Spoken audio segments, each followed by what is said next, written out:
Good evening, good morning, and good afternoon. Do y'all notice something a little bit different? Where's my headgear? So, I need y'all to do me a favor because I'm testing out some new audio equipment.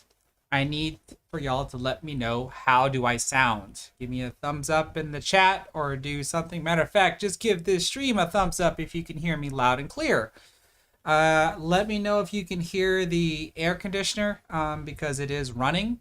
Let me know if there's a bit of an echo and whatnot. But so far, all the testing that I've done, I think I've nailed it down to where like this should sound really good, with the exception of if I turn around and there's no microphone, you should still be able to hear me. But since I'm not talking into the microphone, that's probably when it should sound faint.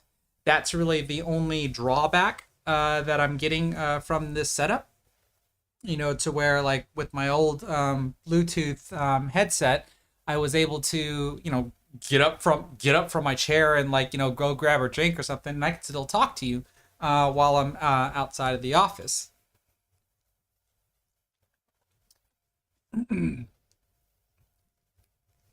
This is cool. I love it. I love it. All right, this is awesome. So, we are back to review two more matches of my APA 8-Ball League.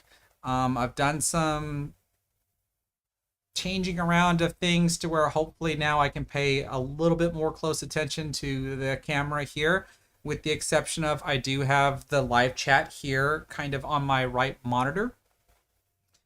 But I think most of my attention should be here now. And the main reason why I went with this setup here is because I was starting to have a little bit of issues with my Bluetooth headset. It's actually over here on the other desk. I can hear it cut in and out from time to time. And then because of it being Bluetooth, like I've had experiences in my garage with my Bluetooth headset, every now and again, there's just like this staticky feedback. And hopefully that's all gone, but we're gonna find out because this is the first time I'm using this new equipment here. I'm actually using my old audio interface. I originally had a 2-input audio interface that I used in my garage, and when I replaced it with the one that I have in there now, which accepts the 4 microphones that I have set up in my garage, I figured, well, I might as well bring this one in here and figure out a way that I can use it. So you can't really see, but right about here where my hand is the same type of microphone that I have next to my main camera in my garage. It's a shotgun microphone, so it's pointing right at me. So that's hopefully why you should be able to hear me loud and clear, which is good. I'm seeing that everybody's saying that they can't hear the air conditioner, which is awesome. So hopefully, this is the way that I want this to be. And like what I've got right now is what I'm trying to get in my garage as well, where I don't have to wear anything. I can just try to interact with everybody as best I can. And to me, this just feels more natural than having to, wear a headset or to do anything. So this is awesome. Thanks everybody for letting me know. So yeah, today has been a trying day for me at work. I wasn't really sure if I was going to stream tonight or not, but once I finally got to a good spot at work, I figured, okay, well, maybe we can go ahead and do it. For those that don't know, I did finally publish my Improving Your Break video. It's actually doing surprisingly well. It has far exceeded my expectation on how it would do. So if you haven't seen it already, be sure to check it out. It's going to be now it's going to be the next to latest video, because this is the latest video or the latest stream, and I would really appreciate it. Just like how I would also really appreciate it if you gave this stream a thumbs up.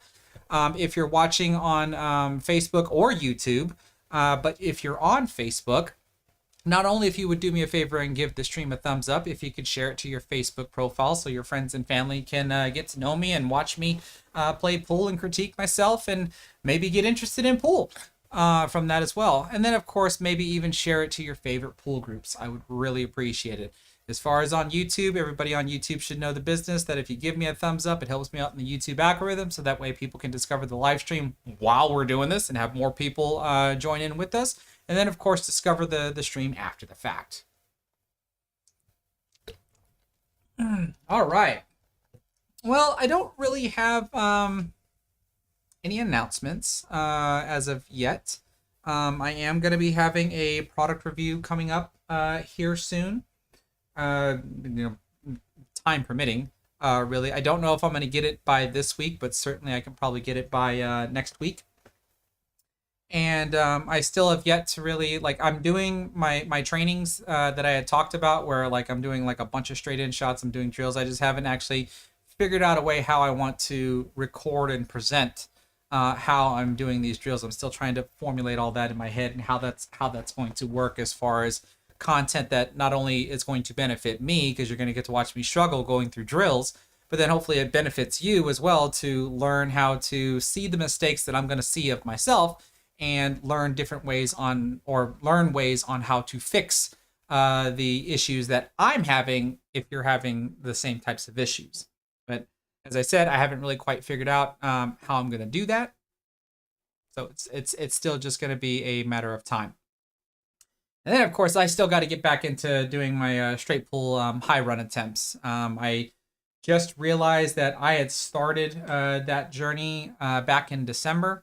And so I would really, really like to be able to score 100 points before the end of the calendar year. I think that's at least a pretty good goal to have. You know, my personal best is still only 79.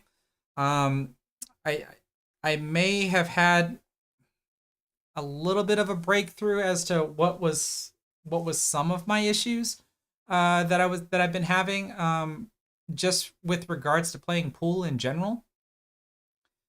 Just happened to notice something more in my in the way that I aim, and for me to try to describe what the heck I'm talking about in regards to aiming is very, very difficult. All I can say is, matter of fact, I can just ask everybody, like, have you ever had the experience where, you know, you're aiming and then all of a sudden, like before you shoot, you just see something different that you've never really seen before in your aim right before you fire. And that something actually happens to be something that's beneficial, like it's something that starts to allow you to shoot better. But because I've had that happen to me multiple times, and I say multiple times because there will be a time frame where like whatever it is that I saw will last for, you know, a good couple of months, and then all of a sudden like it disappears because now I'm struggling with aiming, or I'm struggling with cue ball control, or whatever. And then, you know, months later, like not the same thing doesn't come back. Something different comes back. I noticed something different than I seen previously that also adds to some sort of improvement. Well, I basically had some sort of breakthrough like that again. And so far it's been holding up. I've been rather impressed with the way that I've been playing. I just haven't been able to get on the table and really try to do a really good high run. So only time's going to tell, but I at least wanted to share that. So I don't want to waste too much time here. I've got 2 matches, and so we'll do the normal of, you know, I will review the first match. I will try to interact with the chat as much as I can during the first match. Then we'll take a small break, and then we'll come back and do the second match. So if anybody has any questions, you know, feel free to ask, and if I can catch them in time, I will try to answer them. If I happen to miss your question, please do not spam the chat. Just throw it back up there every so often, and I'll see if I can get it. So for example, I see that KenJ16 is asking if our league uses template racking, and why do I practice with them? So the question about does my league use them, the answer is no. Why do I practice with them? Is because I want to see how the balls are going to react with a perfect rack. I mean, that's just ideal, right? So when I know how the balls are supposed to spread, or I have a really good idea of how the balls are supposed to spread if they're racked appropriately, then when I see different results, then I can already suspect that it usually will have nothing to do with the way that I hit the rack or the way that I hit the cue ball. It's more than likely going to be gaps that are accidentally put inside of the rack whenever my opponent is racking for me. That's the reason why I always practice with a perfect rack, is just to see the perfect results, because every now and again, sometimes the opponent can actually give you a perfect rack. So that would be the reason for that. Okay, I'm going to go ahead and switch over to the match. Let's go.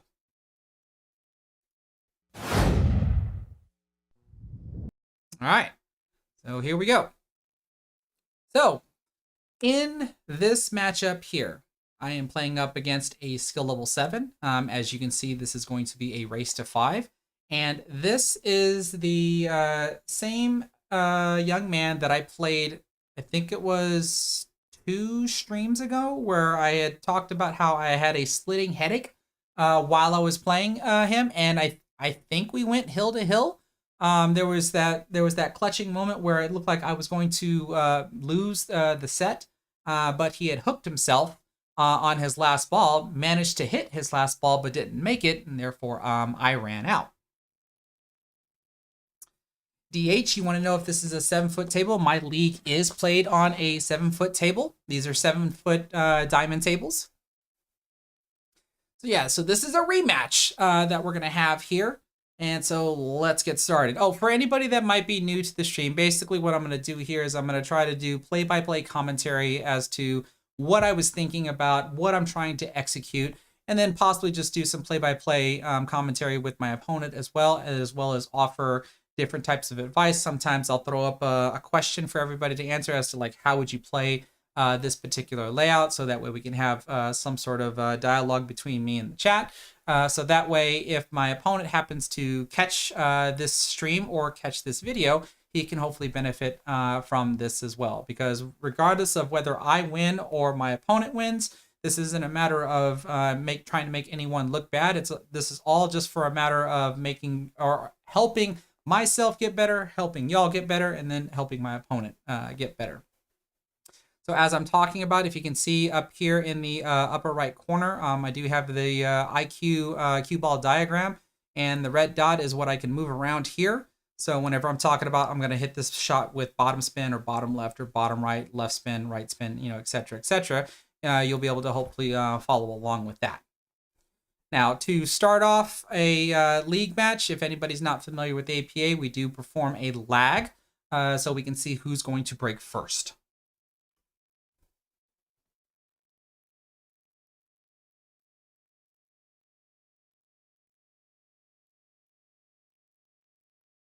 And you can see we both did really well, but I did really good. Almost pretty much froze the ball right to the rail. Now I'm just going to fast forward to the break.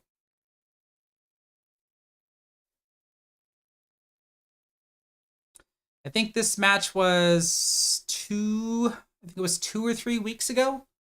I'm finally just getting around to reviewing it. All right, so as the thumbnail talked about, I'm still trying to pop break off of the rack. Since this was 2 or 3 weeks ago, you can still see that I am clearly struggling with the pop break.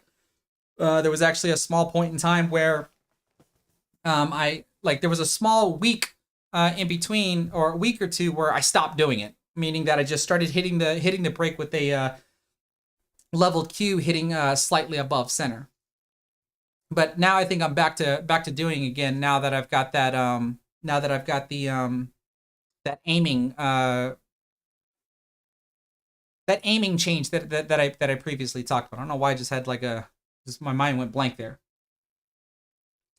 All right, so my opponent's gonna have cue ball in hand. It looks like he's interested in stripes. So takes down the 11 ball. I don't even remember if I made a ball on the break. Stripes actually looks really good here. I can't really foresee too many issues. So if y'all remember, though, this is the young man that we pretty much labeled a dangerous 9-ball player. And I've spoken to him a couple of times since the last match and since this match about talking about trying to have a more tighter cue ball when you're playing 8-ball. You know, when you're playing 9-ball, you're going to do a whole lot more movement as far as like using your rails to get position. But with 8-ball, you want to really try, if you can, to minimize your cue ball movement so that way you can maximize your run out potential. Quote from Tony Robles. Let's see here. So it looks like he's going on a pretty good run here. I'm not really seeing any issues. If he shoots this 9-ball, it looks like he's going to have to try to transition towards the middle of the table for a position on the 12. He can go to the side rail maybe. He can try to just draw back slightly. There he's elevating his cue a little bit. He's got some draw.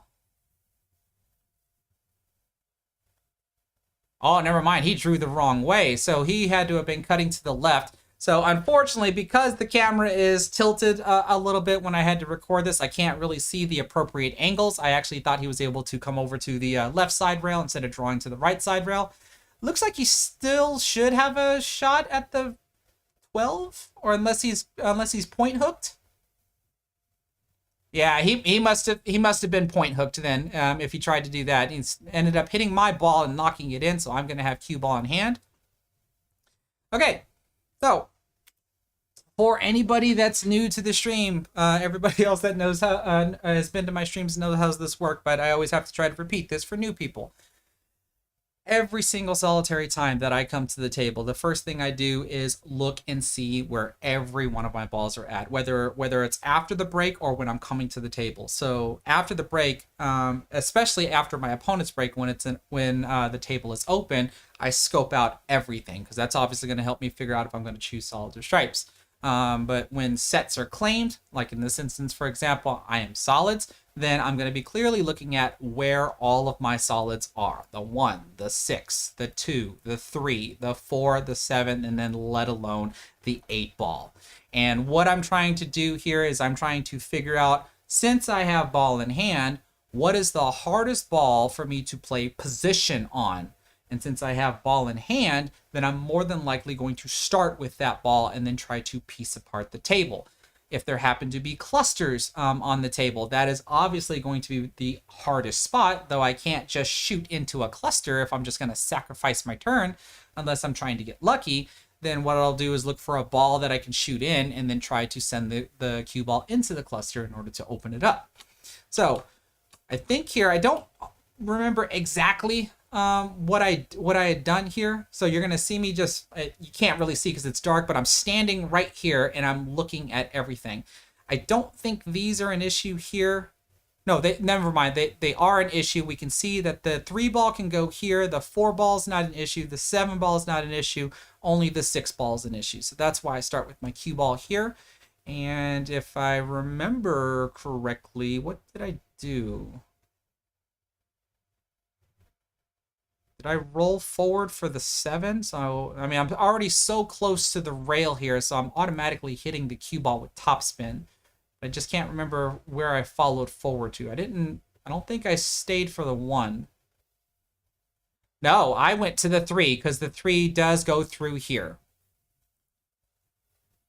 So does that mean I'm going to follow through again? Am I going to try to land maybe over here for the 7? Nope, I stunned instead. A little bit of a stun shot. So I can actually pause it here because this is another point that I always try to do as well. And before Tony Robles came to my house and helped me with my straight pull game, one of the things that I used to do when I play 8-ball, and I still do it from time to time, is to deal with the table in sections. And so, in other words, when I shot the 6-ball, more than likely I would have gotten position on the 1-ball.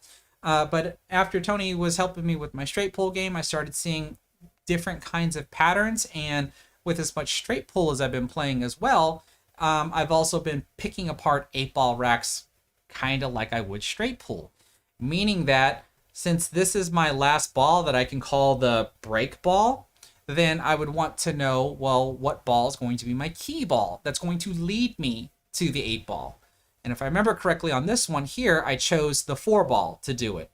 So if since the 4-ball is going to be my key ball, that most likely means that either the 2 or the 1 is going to lead me to it. So when I shoot this 7, because I don't want the cue ball traveling all over the place, I'm more than likely going to be transitioning from the 7 ball to the 2 ball, from the 2 to the 1, from the 1 to the 4. And if I get a decent angle on the 4, I can almost play a stop, or fairly flat on the 4, I can almost play a stop shot, shoot the 8 ball here into the corner. So when we look at this, my next shot is more than likely going to be somewhere right around here with some top right spin as I come around the table for the 2. And basically, I'd love to be where I'm at right now. So that way I can just roll the 2 ball in and just float over here for position on the 1.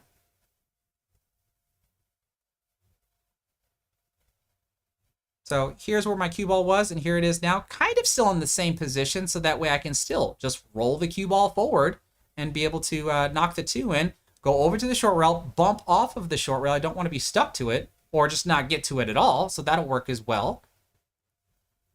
And then now from here, I should be able to use probably, what, a little bit of a top right spin? Or I should say a little bit above center, I think. Or is that below center? I'm definitely going to be doing 2 rails here, I think. 1 and then 2. And you can see how flat I am on the 4 ball. So a little bit of a stun shot. That way my cue ball doesn't really have to move. I mean, I have a small back cut angle, so my cue ball is probably just going to drift right over here. Now, right there, straight in shot on the 8 ball. And when I shoot the 8 ball, I'm just more than likely just going to allow the cue ball to just roll right over here to the short rail. So just a little bit of above center to produce what's referred to as a rolling cue ball.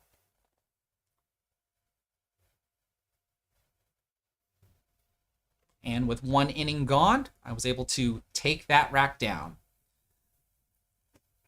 All right, so while this is playing on, I do want to address this here. Shane Polshuk, I hope I pronounced that correctly. It says, you're curious what brake tip I use. You just started using the Kamui Sai brake control tip, which you're really enjoying more than the Talon 2.0. So I brake with a Predator BK Rush. So it's whatever the default tip that comes on that one there, which is I did a product review on it a while back. I just don't remember exactly what the material was that they called it, because they didn't call it phenolic. Matter of fact, I can possibly just look it up.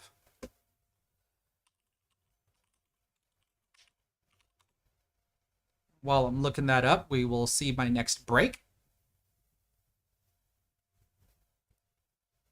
And look at that pop break. Right into the center of the table. Looks like I made the 7 ball on the break.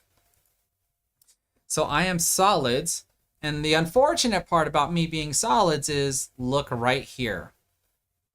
All right, what did I say that I do when I come to the table every time? I look around, I identify where all the balls are at. You can see that my 1 ball is the biggest concern that I have, more than anything. Yeah, the tip is referred to as a BK hybrid tip. That's what comes on the Predator BK Rush. So when we look at this layout, though, I mean, like, what am I supposed to do? Like, how am I supposed to get my 1 ball out? Right? So, because since I have an issue on the table, I want to try to be able to solve it as soon as possible, right? Because look at the layout of the table. I have the 5 ball that can go here in the side pocket. I've got the 3 ball here. I've got the 2 ball and the 4 ball and the 6 ball, right? So I can make these balls if I wanted to, but then what the heck do I do with the 1 ball, right? Do I try to get lucky and bank it somewhere? I mean, so this is a principle that I've talked about before, to where, like, it doesn't do you any good if you try to just make the balls that you are capable of making because they're wide out in the open, and then try to figure out at the last second what you're going to do with the ball that you have in trouble.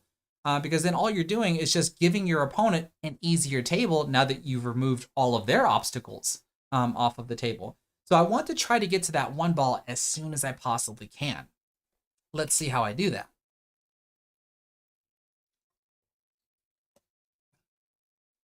There's a couple of ways that I can certainly try to do it.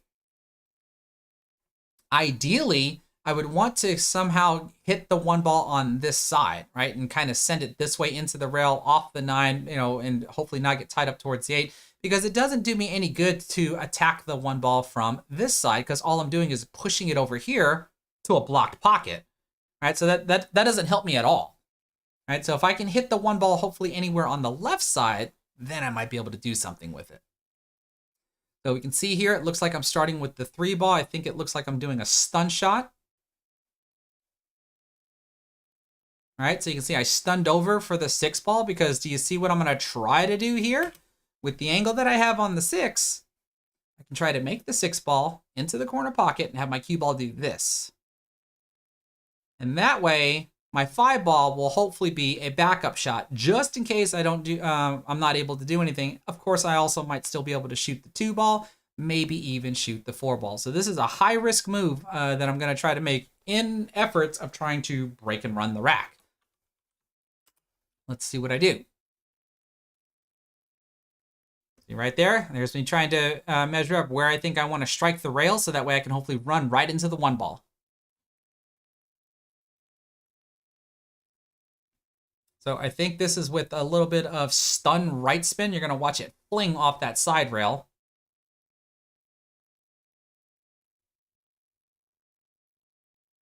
And look at that. I flung right into the other stripe, which didn't help me at all.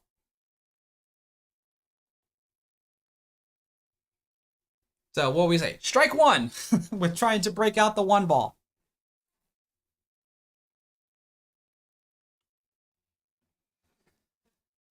So right here, I happen to spot that I have another opportunity that I can possibly try to hit it. And that's by cutting this 2 ball right into this corner. You can see when I laid my cue down like this because I'm looking at the tangent line of how the cue ball is going to come off of the 2. So I use a little bit of top spin, and I think I used a twist of right spin to flatten the angle to come back out to hopefully run into the 1 ball. Just like that. Now, I really wish, though, my cue ball did not end up where it ended up. I would have really loved to be able to shoot the 5 ball into the side pocket. You can see I'm looking to see if I want to shoot the 5 down here into the corner, which really isn't any good. The best ball that I can actually shoot at is the 4 ball, but then that means the 5 ball has to go here into the side pocket. Since I'm so close to the rail, shooting this 4 ball isn't as easy as it looks, especially if I want decent position on the 1 that allows me to get good position on the 5 ball. So I think I try to fire this in with a little bit of a stun shot to come right in between these 2 stripes and then back out for the 1. And you can see I ended up running into the 12 ball, which doesn't really help me all that much. It at least slows down my cue ball, but it doesn't allow me to get the position that I'm looking for. Because now you can see with the position that I have on the 1 ball, can't shoot it over here unless I want to try to push the 1 ball through the 13. That's certainly a possibility. A little difficult to actually do, especially in the heat of the moment. So what did I just do right there when I laid my stick down? I'm looking to see what the tangent line looks like of when I cut this 1 ball into the corner pocket. Am I going to scratch or not? And it looks like I should either come before the side pocket or just after the side pocket. I certainly don't want to scratch, that's for sure. You can look at my tip placement here. It looks like I'm going to be using a rolling cue ball, so I probably should come over on this side and then roll around the 5 maybe. Or I hesitate because I probably am too worried about scratching.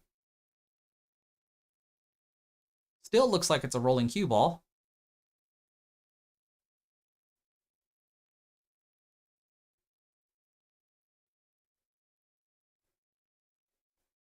Oh, and look at that. I almost caught the point. Was able to cut the 1 ball in. And I have, you see me, I don't know if you can see me jumping up and down. I've got decent position on the 5 ball here, but I mean, we're talking like a really thin cut shot to try to avoid the point of the side pocket in order for it to go in. So I think all I do here is just a top spin hit because I want the cue ball to go here and back and then come back out.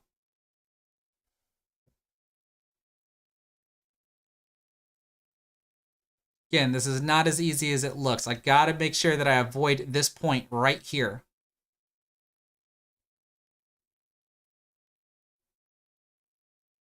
And as you can see, I blew it. Look at that. Got position for the 8 ball. That would have been a nice break and run, especially with the 1 ball tied up with the way that it was. DH, you're asking about the bank shot? I mean, that is certainly a possibility. That is certainly a possibility. But since I saw that I could cut the ball, that's why I went with the cut shot. All right, so my opponent has a clear table here. I missed what ball he just shot at. I think it was the 15 ball. Now he's going to be shooting the 12. Uh-oh. And he scratches. So this kind of goes along with what I was talking about, to where if he just kept his cue ball on a tighter leash. Now, we saw it would appear that he wants to land somewhere over here because he's got a lot of options that he can do from here. Right? Or maybe he wanted to stop somewhere right around here so that way he can shoot the 10 ball, and that way he frees up the 14 ball to go here as well. But, you know, he let his cue ball loose, ends up hitting the side rail, and then naturally comes over here to the side pocket, which I think is something that everybody has done before, right? When you're trying to get the cue ball out of the corner, you manage to get the cue ball out of the corner, and then you scratch in the opposite side pocket. So whether you're shooting at this pocket, you want to avoid this side pocket. When you're shooting at this pocket, you want to avoid this side pocket. But, you know, the thing is that look at this, you know, what we refer to as a duck, right? This 13 ball is just sitting here, right? So he really could have just hit this a whole lot softer, make sure that he doesn't get hooked behind my 5 ball, and just have this long shot on the 13 ball just to guarantee that he stays at the table. Maybe use the 13 ball to try to transition to the 10, or, you know, just whatever other than turning his cue ball loose the way that he did. Because otherwise, if he's just dead set on doing that, then clearly he needs to make sure that he just keeps his cue ball tighter so he knows he's going to be able to avoid the scratch in the side pocket. Right? Because if you think about it, if the cue ball stops right here, right, that should be an out, right? 10 ball goes into the corner. You can shoot the 13, the 14, the 11, the 9, and then the 8. Maybe that was possibly what he was trying to do. He just overhit the ball.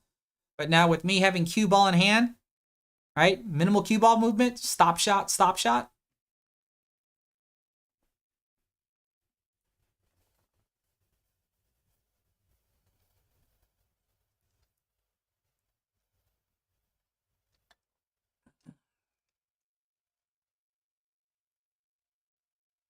And I was able to take that one down.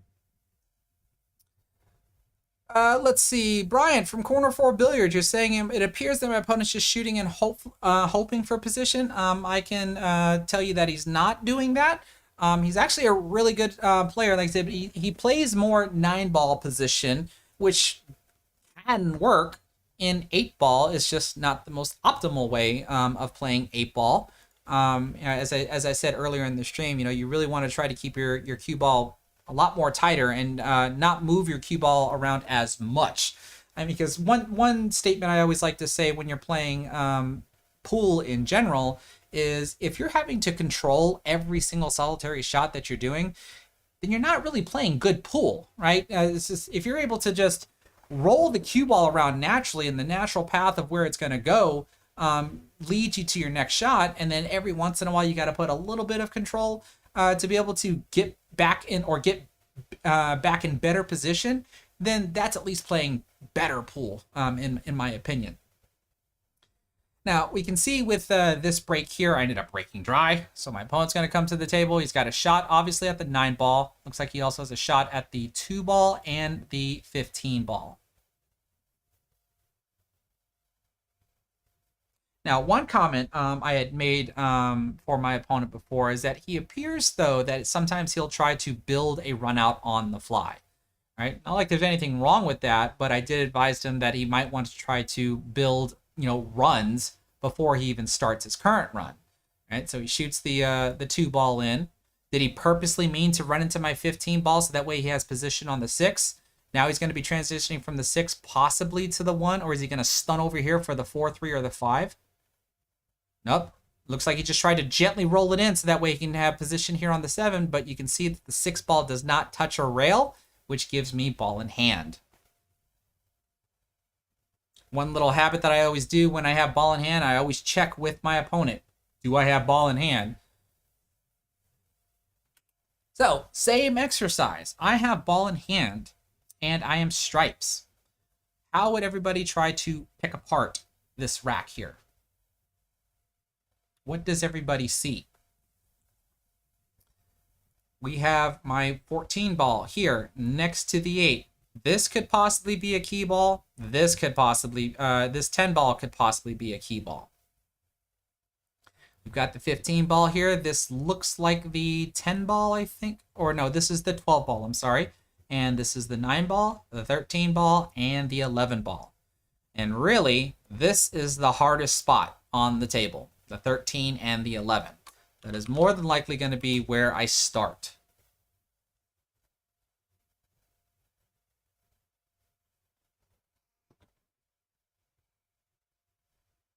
Okay, I see a couple of suggestions to start with the 13 in the side pocket, so that'd be over here. I do believe there's enough room for me to put the cue ball right here and play the 13 in this side pocket.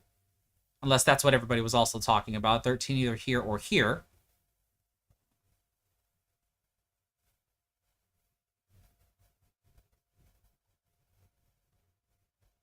But as I mentioned before, the reason why I'm walking around and looking at every ball, looking at what pockets they can go in, like I am trying to build my entire run since I don't really have that many trouble spots before I even start shooting my first ball.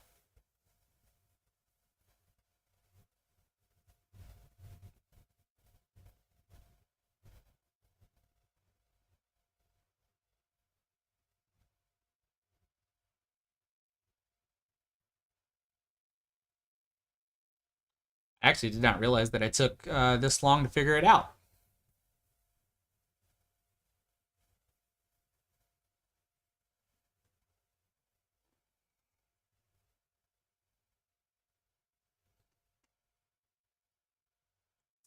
Zook Smalls, you're saying you wish you can do this with your junior league matches to work out your kinks? I mean, you know, I would assume that somebody has a cell phone.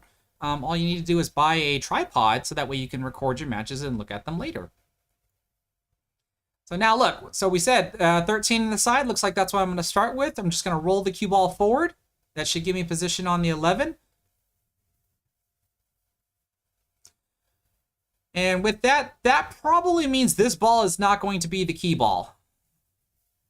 We can see from the 11, I'm more than likely going to try to get position on the 10. Or at least I think I'm going to try to get position on the 10.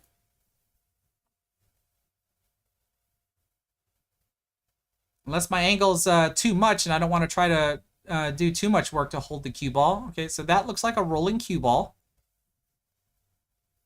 Do I just roll to the side rail and back out? Okay, so we do have position for the 10.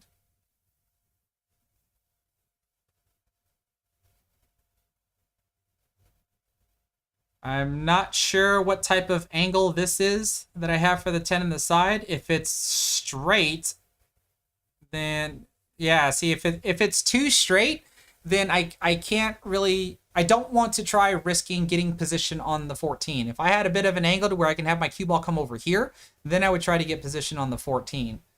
So what does that mean I do? What do I do? Nice little stun run through there. That gets me position for, looks like the 15 ball.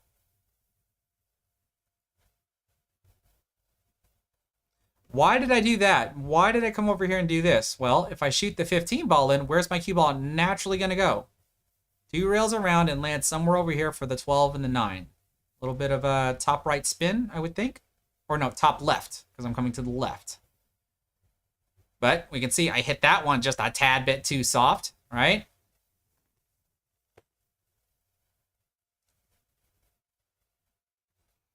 All right.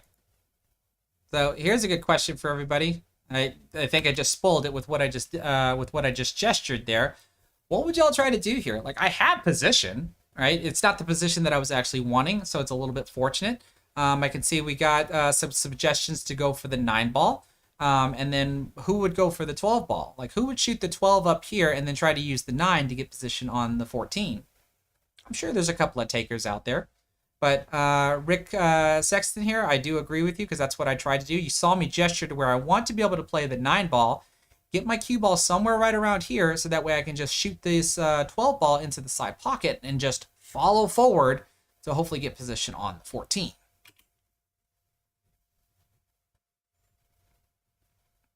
The unfortunate part about shooting the 9 though is because you can see the angle that I have to go to this corner pocket. I have to get really precise on how I'm going to land on that 12 ball. Right there, you can see I'm looking at the shot lines of the 12 ball and seeing where what's the ideal place I can land my cue ball in order to get that position.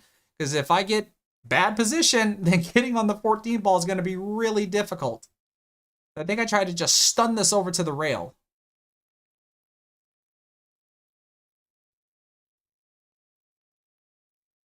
See, kind of like that, but look, I'm on the wrong side of the ball. All right, if I were to try to just draw a straight line through the ball, look where I'm at. I'm on the wrong side. So the only thing I know I could try to do here is follow forward and bump into the 14. Kind of like that.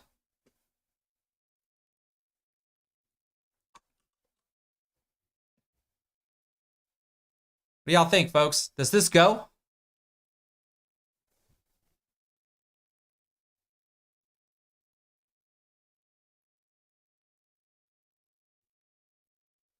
Because I'm going to try to cut the... I already had one shot where I caught the point of the pocket. But I didn't catch it that time. Didn't catch it that time. Was able to sneak it through and get position on the 8.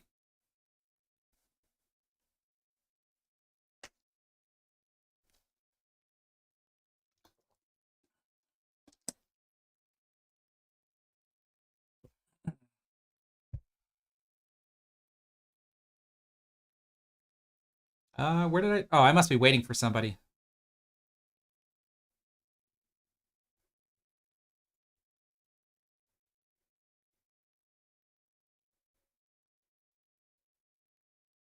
I don't know what was taking me so long.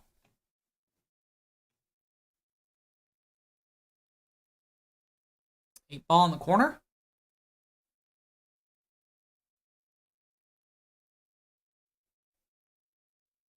And I'm able to take that one down.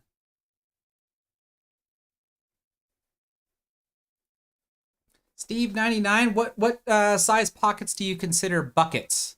I mean, if you're a snooker player and you'd rather see me play 8 ball on a snooker table, we're not really going to have much of a discussion. But yeah, what size pockets do you consider to be buckets?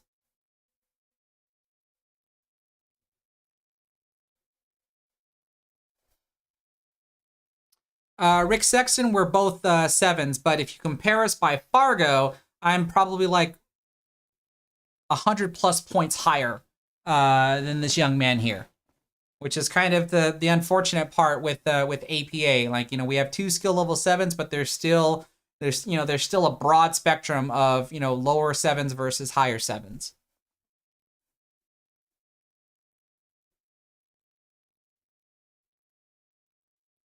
Okay, so a little bit of a pop break. Look at that, almost made the 8 ball on the break. Let's see, what balls did I make? I see the 9, 10, 11, 12. Looks like the 13 is gone. And 1, 2, 3, 4, 5. So I'm stripes on this one. So again, same exercise, right? This is kind of an issue here. You're asking if it's a race to 5. That's what this indicates here. Down here at the bottom center of the scoreboard. So first things first, 9 ball into the side pocket, get a little fortunate bump on that 10 ball there, and I'm not hooked. I can actually see it.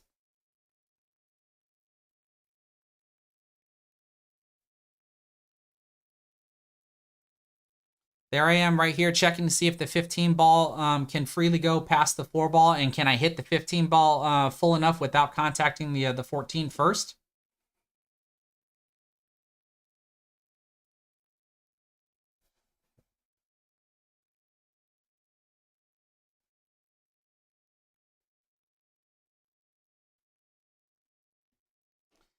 So to deal with this, what I decided to do is that I'm just going to roll the 10 ball,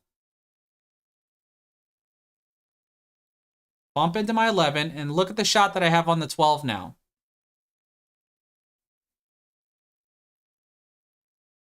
All I can do from here is try to cut the 12 into the side pocket and watch my cue ball naturally come over here and try to get position on the on either of these when I bump into them. Because if I split in between them, the 15 ball rolls towards the side pocket, which I can use the 8 ball as a buffer, and then the 14 ball kind of rolls this way.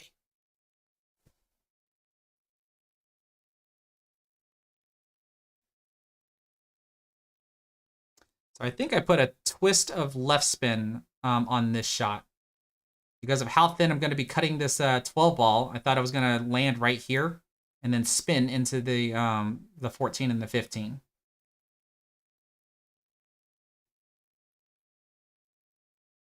But I was wrong. All right, so this is the hard part about 8-ball when you're trying to run the table like I am, and things just don't exactly go as planned. Well, then that's what makes things a little bit harder.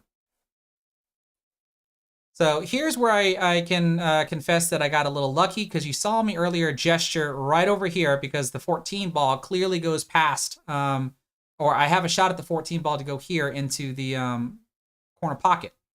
And I thought the line that I could shoot took me there, but I've got topspin on the cue ball. So this was a lucky misjudgment on my part, because watch what happens.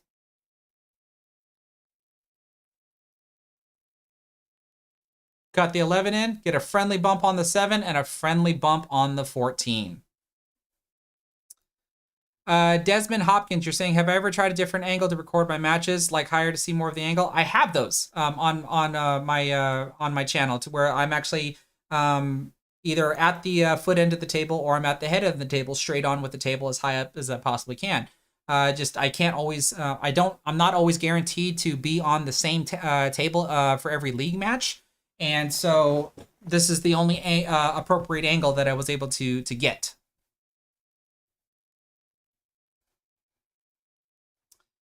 All right, so we can see here, though, with where the 8-ball's at, I need to try to pull the cue ball underneath the side pockets, so that way I have a chance to be able to make the 8.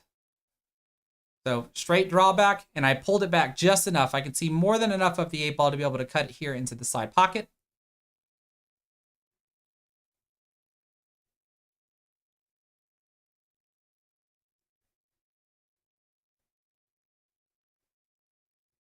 And with a lucky roll that I got on the 11 to be able to break those 2 stripes out, this is a break and run, because I do make the 8-ball.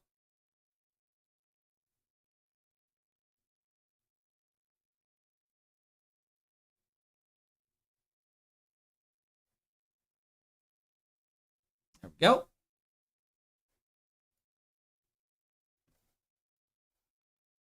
So I am on the hill.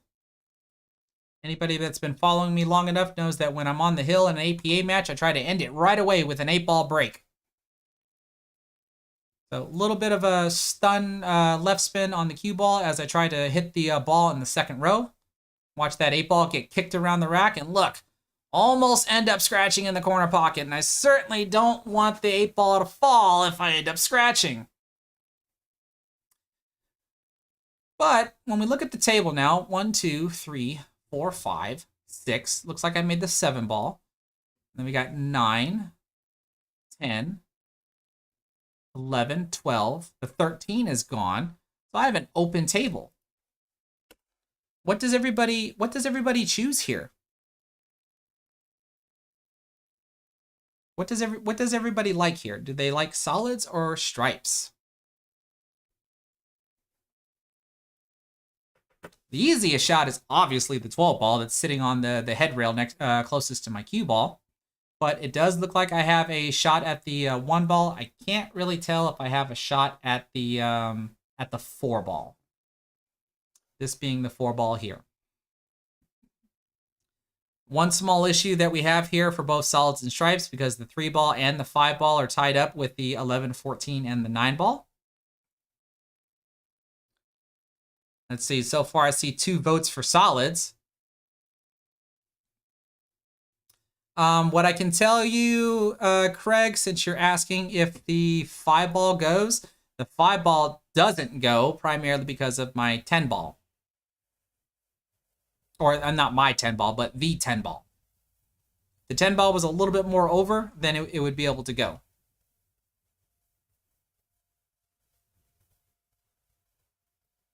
Let's see, John Holloway, you're asking about the 9-ball. This is the 10-ball here, so this could easily be a 9-10 combo.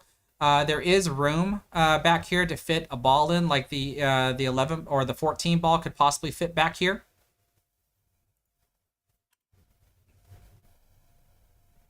So far, it looks like everybody likes solids.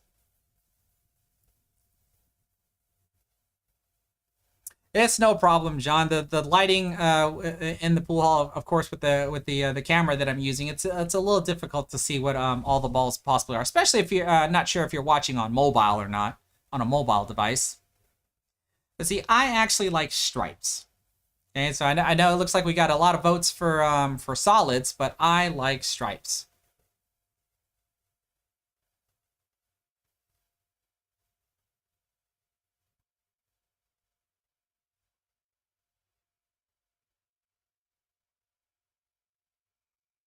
So you can see here, what I end up looking at over here is I'm looking at that 14 ball as my next shot. Because I can try to get the 14 ball to go through here and then also try to get the 3 ball out of the way of the 11 at the same time. So I end up taking this 12 ball. Try to push the cue ball all the way over to the opposite corner where you saw me gesture where I want to shoot.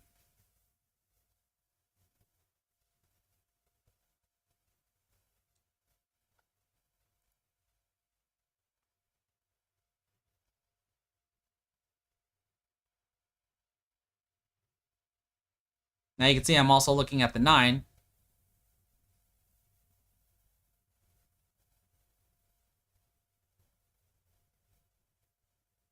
And there's where I start looking at the 14. Looking to see if I can actually get the 14 ball to, like I said, go through this opening here.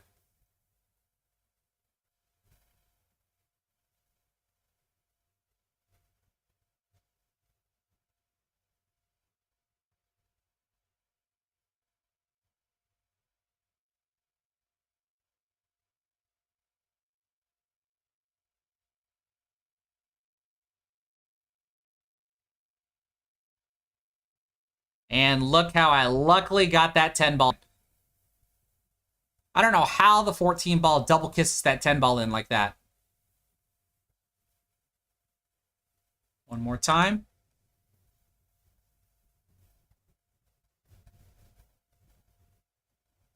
Now, clearly, I didn't even cut the 14 ball enough since I hit the rail right here.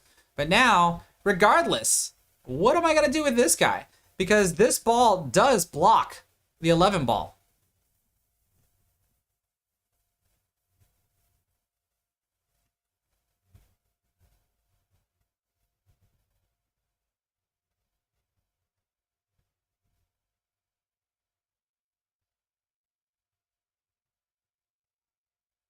What does everybody do to try to get the 11 ball out?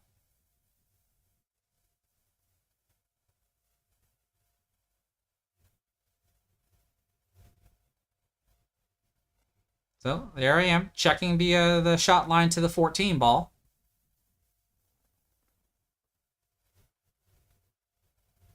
So what do I do here? I think this is a little bit of a top right spin. I want to get position on this ball here. But not only do I want to get position on this ball, I want to get position on this ball in such a way to where the cue ball floats right over to the 11 ball. Like that.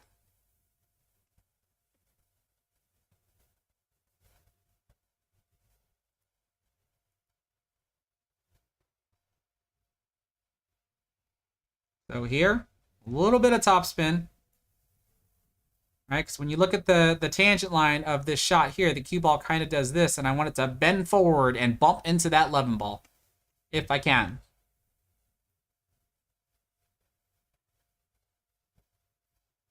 Kind of like that.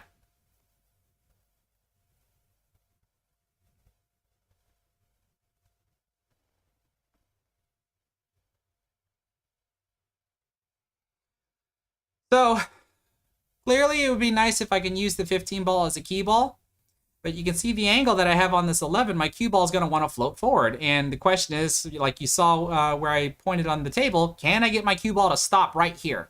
Because if I can do that, then I could just cut the 15 ball into the corner pocket, come over here to the side rail, and then come out for the 8 ball into the same corner pocket. So that's why you're just going to see me try to just gently float this 11 ball in, which typically is a dangerous shot to do.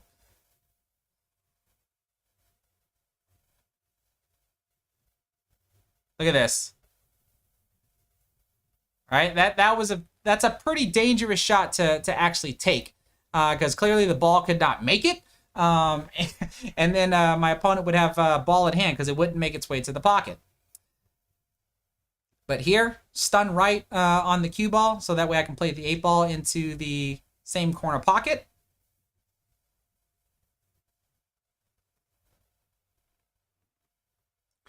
Eight ball in the corner for the win.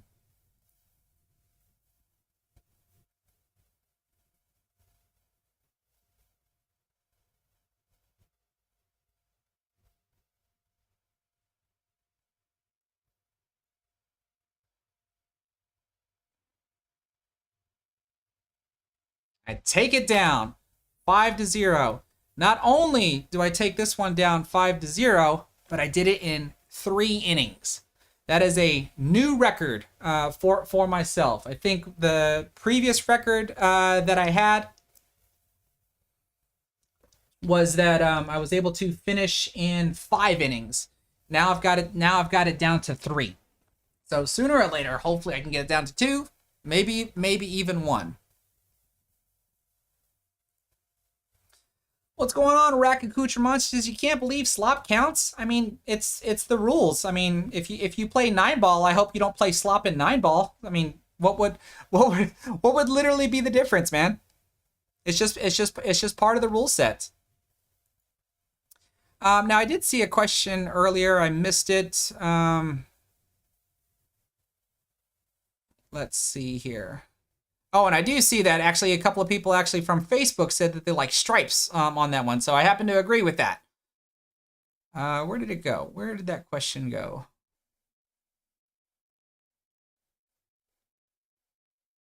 There we go. Lettuce, you're wanting to know, is there a shot clock in APA? There is a shot clock in APA, and it's mostly enforced at the regional levels as well as the national levels. It's to where like every shot should basically take about a minute, and then they give a little bit they give a little bit of a buffer if you're dealing with a difficult shot. But what ends up happening is if you end up taking too long to play, you basically get warned because they don't want it's not like it's a foul to slow play, but it starts to cross the boundary of being unsportsmanlike if you end up playing too slow, especially at the regional and the national levels, because you can enter what's called sudden death, where your match is taking too long. APA has kind of narrowed it down to where a certain matches between teams should last a certain amount of time, and so if you start reaching that time limit, then they put you in what's called sudden death, where the games can actually end a whole lot quicker. So they don't want you playing too slowly, to where you're purposely trying to cause sudden death to happen when you still have your strongest players left to play, because then you just unleash those players and then just try to just win from there.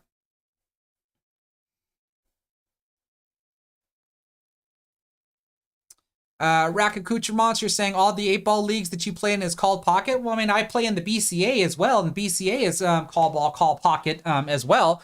But when you call a ball to go into a pocket, if you miss the pocket and it goes 2 rails or 3 rails, or it just comes back around to the pocket that you called, but it didn't go in the way that you expected, do you consider that to be slop?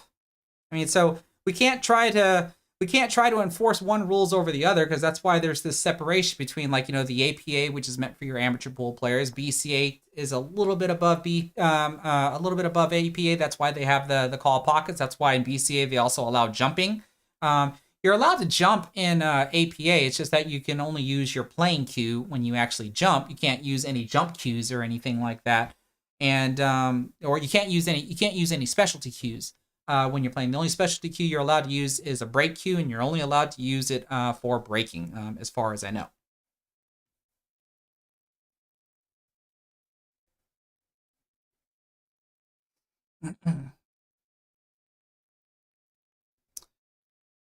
You're talking about that one shot. No, I was actually wanting the 14 to go. When I double kissed the 10 ball in, I was actually trying to get the 14 ball to go behind the 10, hit the rail, hit the 10, and then go in. I just luckily happened to get the 10 ball to double kiss in. So if this was BCA, I'd be calling the ball, and if I didn't make my called ball, then I would end up losing my turn. But this is APA, so I don't have to call anything. The only thing I have to call is the 8 ball.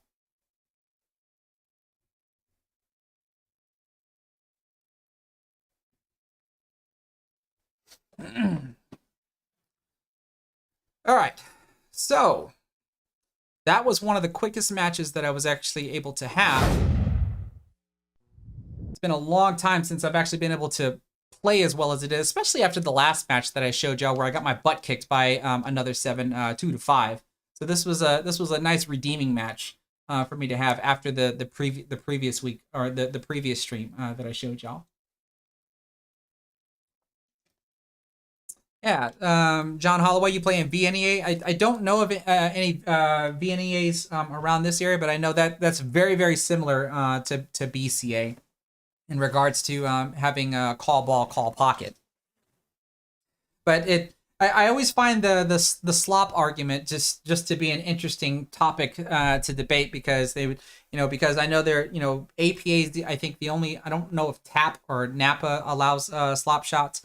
But APA 8-ball allows slop shots except for the 8-ball. So all of the other leagues that don't allow slop shots, then they have the opinion that they have. Like, I can't believe they allow slop in the APA, but they're not going to care when they're playing 9-ball. And their argument is, well, it's 9-ball. And I was like, well, if you want to play skillfully at 8-ball, then play skillfully at 9-ball. All I'm trying to say is that we have these different rule sets for different types of people. That's why I play in everything, both games where balls have to be called, pockets have to be called, and games where slop does count, especially like when you're playing 9-ball. I play 10-ball as well, where you have to call the ball and call the pocket. And then many years ago, I actually played in tournaments where you actually had to call your shot, which is a little bit different, because you have to be able to, if you're going to shoot a ball and the ball's going to like carom off of 2 other balls before it goes into the pocket, you have to say that this ball is going to carom off this ball and carom off that ball and then go into that pocket, because otherwise it's a invalid shot. No one really plays by that way anymore that I know of. It was basically a barroom type rule. I don't think any sanctioned league or anything plays like that. They typically just do call ball, call pocket. But the other thing about that I like about the slop argument is, as I mentioned earlier, where if you try to call a ball into a corner pocket and you end up doubling out of the corner pocket and it banks over to the opposite side rail, but then comes back into the pocket that you called, or you end up missing the pocket altogether and it flares around the table and still manages to make it into the pocket that you called. I mean, you're not going to be upset when that happens, right? Because the argument is, well, it's the pocket that I called, right? But it's not the way that you shot it. You managed to slop that one in. So I just like how there's this dividing line between actual slop. And so usually when I hear people talk about like I can't believe slop shots, and I was like, well, if you have instances like those happen, then I hope you end up surrendering your turn, because why are you gonna chastise the APA that's meant for amateur players, but then if you slop a ball in by getting it to go into your called pocket, not the way that you intended, you're still going to take your turn. I mean, it doesn't matter, as long as you're still at least playing by the rule set. To me, that's all that matters. Yeah, Rick Sexton, you're saying your bar rules is call shot. Like I said, that's the only place that I know where rules like that still actually exist, where you have to almost call every single solitary detail of what's going to happen. I think the only exception is that you don't have to call jawing the pocket to where, like, if you're going to hit the inside jaw of the pocket, you don't have to call that. You're just pretty much just saying the corner pocket.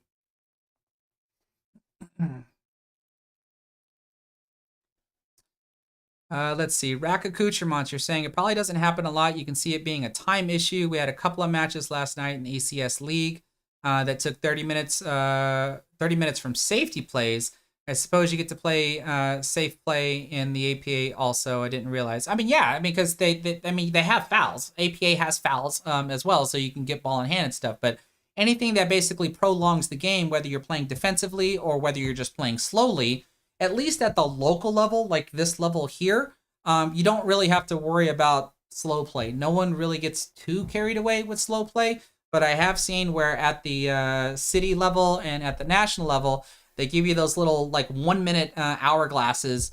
Or why did I say 1 minute hourglass? But it's an hourglass that basically times for 1 minute and stuff, because they're sitting there like constantly flipping it over and over just to see how long someone is actually taking to play, and if they're consistently taking up more than 1 minute, like, you know, that they're not going to care if it was 1 minute and 5 seconds or 1 minute and 10 seconds. Like they get a little strict on there, saying like, you know, you're playing too slow, and the next thing you know, someone's coming to watch your game to tell you that you're playing too slow. I've actually had someone try to call that on me in a city match, the city event that my last team won before we went to Las Vegas, because I was on my last ball before the 8 ball with a very difficult transition. And I'm sitting there trying to study the whole thing. I think I took almost 2 minutes before I finally fired the ball in. And I did. I fired the ball in. I got out and I ended up winning the rack. I also ended up winning the match for the team. And then the opposing team was trying to say, like, you know, you need to tell your guy that he's playing too slowly. I'm like, the match is over. Who cares? Like, you know, that's to me, that's all that matters.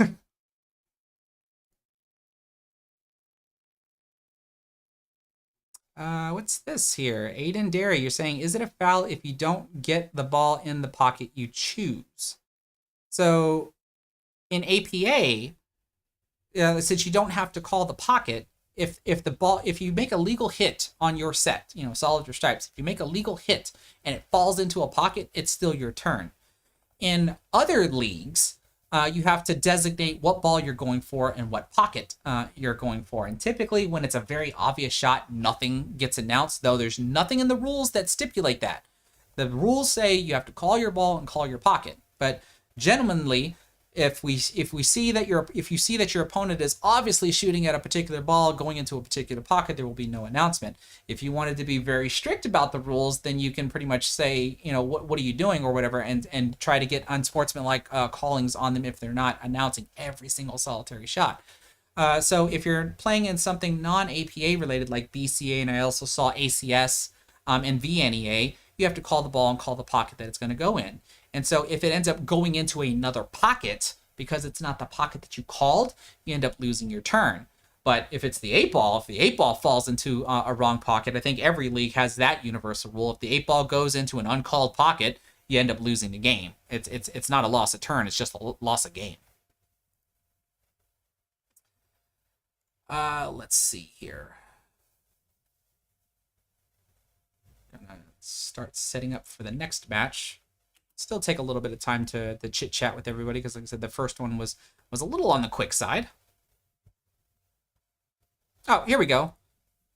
Jason Tyler, you're saying yours is 20 seconds for easy shots and 40 seconds for hard shots.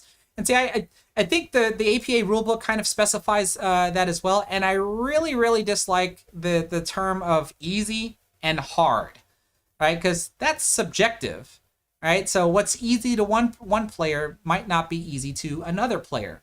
So like I really hate the idea that when subjectivity comes into a ruling call versus objectively, you know, you just pretty much just say, well, if it's 20 seconds for easy shots and 40 seconds for hard shots, cut it right down the middle and say that you have basically a 30-second shot clock, right? You know, and it's like I said, as far as I've seen, it's not really enforced. And unless you get to like the city or the national level, that's when people really will get, or most opposing players that I've seen get really strict when teams are playing slow, because of the possibility of forcing the match to go into sudden death. So that way the higher ranking players can try to come out and just snatch the match up.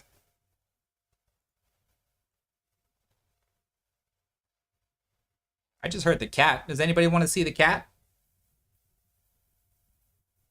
Because the cat's running around here somewhere.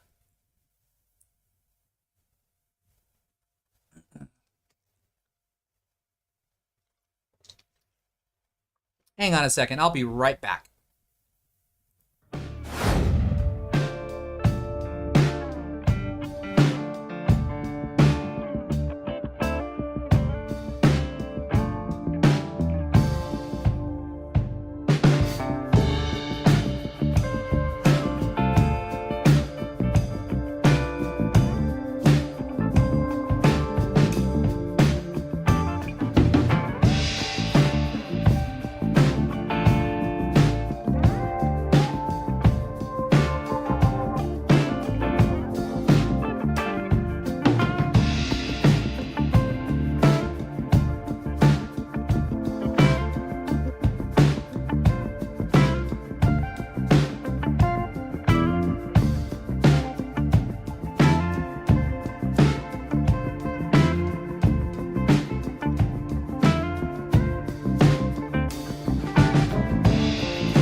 found. Who wants some cat commentary? Huh? Don't cats always get like a million views on videos and stuff? So like, should this stream get a million views because we have a cat spotting? Uh-oh. What's the matter? Oh my goodness. This is Zelda, everybody, for anybody that's new to the stream. He always likes to make an appearance every now and again. Sometimes he'll end up running around in the garage when I'm doing my live streams in my garage. But yeah, this is a big cat too. I mean, he's a chonker. Let me see if I can. Come here, buddy. Oh, there we go. Look at this chonker. Look how much of my torso he takes up. Are you enjoying yourself? Say hi to everybody. And you can see he could give a care less about this. Yeah, exactly. I hope y'all heard that. You went down? All right. Go find your ball. Ugh. What are you gonna do?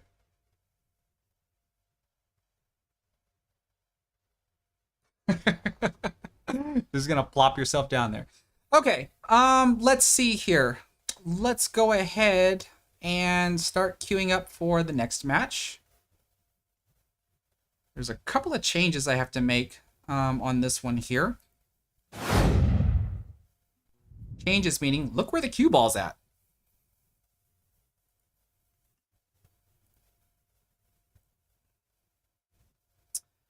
So, what I'm going to do is we're going to move this and move this.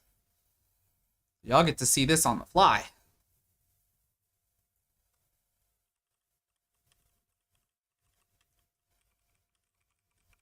Some on the fly layout changes.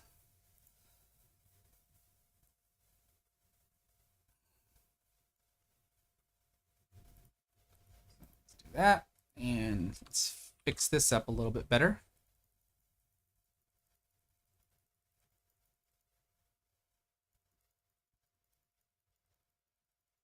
There we go. That way you can see the table a little bit better, because you can see this, unfortunately, the angle's a little bit tilted the other way. Like I said, sometimes I can actually land on a table where I can actually place my camera perfectly to where I can get just an up and down view, whether it's from the foot rail or whether it's from the end rail. Sometimes I get these diagonal views, and then sometimes I end up getting side views. You know, I can only work with what I've got here. I need to go ahead and reset everything here, because man, I'm actually unprepared, because in this matchup here, I'm playing up against a skill level 6 instead of a skill level 7. So the race in this one is going to be 5-4. Now, before we begin, I thought I saw a message or a question, and that is from 100% Bow Hunter. You're saying, what do you do if your Q-tip hits another ball as you land down for the shot? Well, as long as it's not the cue ball, at least in the APA, you're supposed to try to place the ball back to where it was. I don't know of any non-professional league that plays all ball fouls. So the only difference is, like with the APA, is if you take an accidental moved ball, I'm gonna move this a little bit. There we go. If you accidentally move a ball while you're shooting, actually, and the cue ball comes in contact with that accidental moved ball, that is a foul. Because what's supposed to happen is if you shoot the cue ball and you accidentally move another ball, like with your stick, if you're bridging over a ball or there was a ball next to your cue and you accidentally move it with your stick, you're supposed to wait for everything to come to a stop, and then you take the accidental moved ball and you place it back. Now, the interesting part is that I've had a scenario before where an opponent accidentally moved my ball. Yeah, I think they moved my ball accidentally. And you can clearly see that the cue ball was going to run into that ball. But since my ball was moved completely out of the way, the cue ball just keeps on going and it allows my opponent to end up getting position. I actually have that on a previous live stream where I've described that scenario. And what we ended up determining at that time was we all agreed that was a foul, and I took ball in hand, only to later find out that it wasn't a foul. Because what was supposed to happen was that since the cue ball did not come in contact with that accidental moved ball, when everything comes to a stop, my opponent was supposed to take my accidental moved ball and put it back where it was and still continue to shoot because it's not a foul. And because of that unique scenario, my opponent actually would have had position on his last two stripes that he had and possibly could have won that rack. And yeah, that turned out to be a rule that I was highly disagreeable with. I actually time-stamped that scenario and posted it on the APA's Facebook page asking for an official ruling on this, only to find out that they still say that the official ruling would be is that that's not considered a foul when that happens. Whereas I think in the BCA rulebook, it specifies somewhere about that if you can determine that the cue ball was going to pass through where the accidental moved ball original position was, then that would be considered a foul. And so the opponent would have ball in hand. But in APA, it's not. You're supposed to just wait for everything to stop and then just put the ball back where it was. So when I posed the question to APA about this, I also just put at the end of it saying, I hope this type of rule doesn't cost someone $10,000 for first place prize in a national event.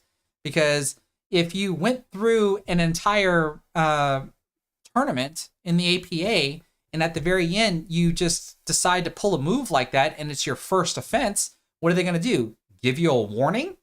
I'm just going to say, okay, thanks for the warning, and proceed to win the tournament. Like, it should...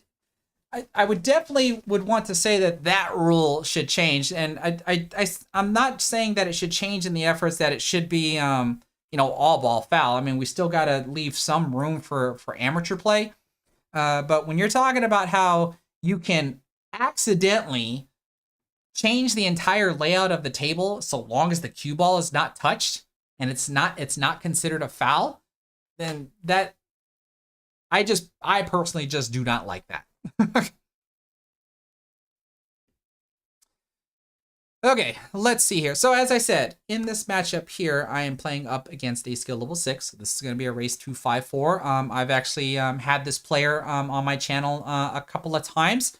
There's actually a nice old video of mine, and this is when I was actually publishing recorded APA matches where I was doing post-production on these and not live streaming them, to where I was playing against this gentleman here, and I accidentally knocked the 8-ball in early because I just completely spaced out and forgot that I still had a ball left on the table.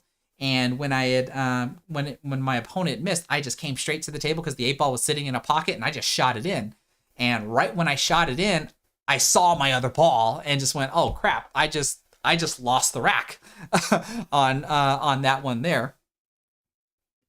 And so yeah, so I think this is probably the third. I think this is maybe it's certainly not the second. It's either the third or the fourth time I've had this opponent on my channel here. So I'm always thankful for when my opponents are okay with allowing me to show our match on here, so that way everybody can learn, including my opponent. Like I said, it doesn't go towards whether or not if my opponent wins or if I win. This is all about helping myself, helping my opponent, or helping any of the viewers here with the scenarios that we see.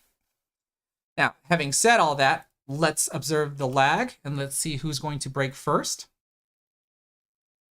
You saw in my last match, I had a perfect lag, and this one, not so good. All right, so my opponent's going to get to break first.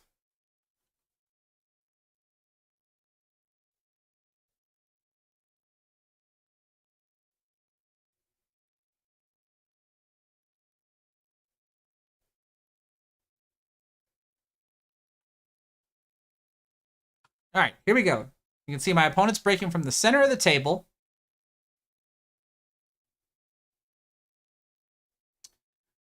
Doesn't look like he made a ball. So now we're back to the same formula, right? Watch me walk around the table, watch me observe everything, try to figure out where everything's at. What set do I want to choose? Where are the trouble spots for both sets? Because that's what's going to help me figure out what set to choose. And it looks like I like solids on this one. Looks like I'm playing the 2-ball, and I'm going to follow forward possibly for the 5-ball. That's gotta mean that I'm gonna be shooting a 5-7 combination. So close to the rail, so I've got more top spin.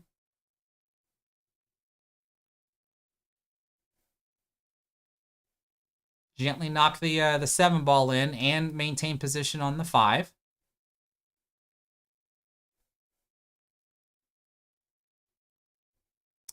Three-ball could be kind of tricky. It looks like it can only go in this pocket here. This looks like a stun shot with some left spin. Oh, never mind. I power drew that back with bottom right spin. Is that going to allow me to play the... Well, wait. Do I want the 4-ball to be my key ball to the 3-ball and use the 3 to get to the 8? Well, no. I think I have to do this differently now. Yeah, so I have to shoot the 4 now. Bridging over the 11. Probably going to try to just play a stop shot unless I don't like what I'm shooting there.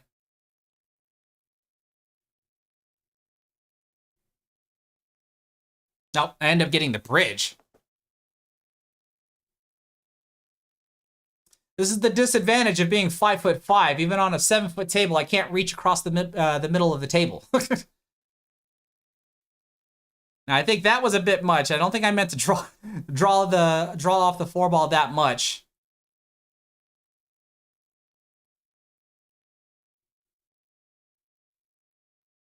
So what do I do now? Shoot the 3, obviously.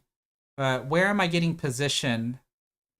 This is probably going to be a rolling cue ball here as I go in between these 2 stripes, hit the foot rail, and then come back through them. Oh, get a little friendly bump on the 10-ball. I don't think that was intentional.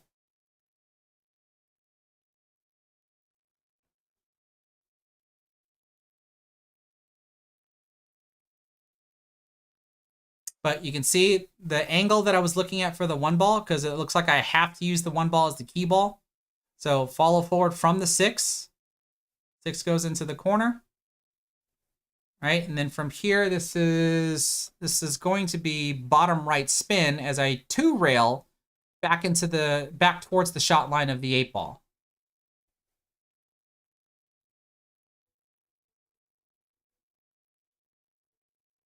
So there I end up capitalizing on my opponent's dry break. And actually, this match here, I think this match was actually last week, and so this is just after the time when I'm starting to test the aiming adjustment that I was talking about at the beginning of the stream.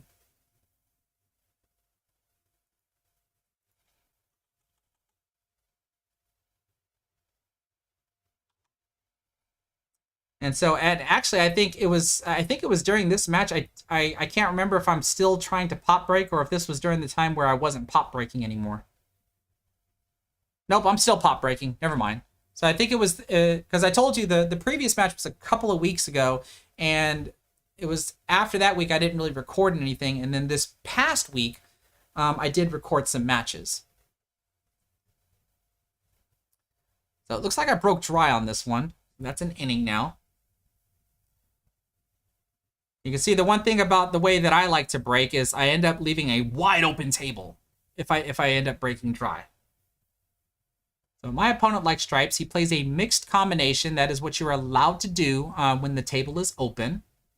Like he fired the what was that? Was that the 14 ball? Yeah, because he just made the 15. So it looks like he has shape on the 9. Oh, but he way overcuts. Ends up missing the 9-ball altogether, giving me ball in hand. Wonder, did he miscue? That can't be a miss aim. He's bridged over the 8 ball. Is this an accidental miscue or did he just miss aim? No, that doesn't look like a miscue.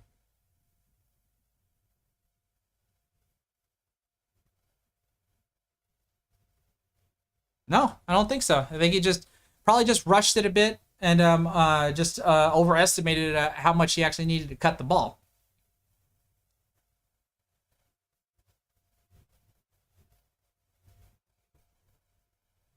All right. So what does everybody think that I'm gonna start with? What ball am I gonna start with?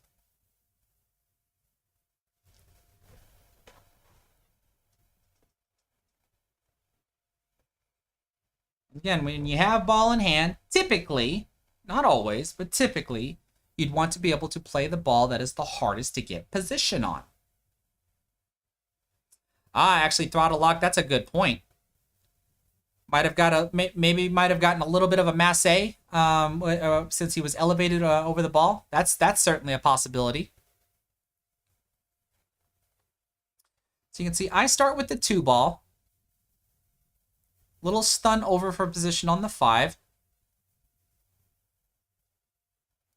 Now I don't remember if this 3 ball passes through here. So what do I do here? Is this another? So that's a stop shot. Gets me positioned on the 7. Do I do 7-3 and then come down for these 3?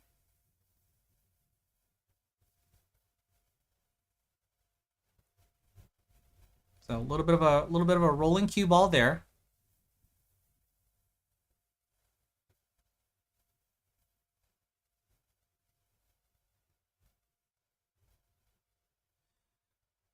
Now, what did I do here? Because I certainly don't remember. I'm obviously shooting the 3 ball. A little bit of a stop shot. That's for position on the 1.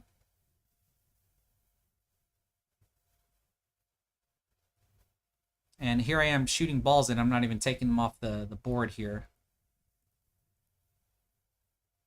Oh, that was for the 4. Okay. So we're gonna finish whatever happens here, and then we're gonna go back and look at a retrospective.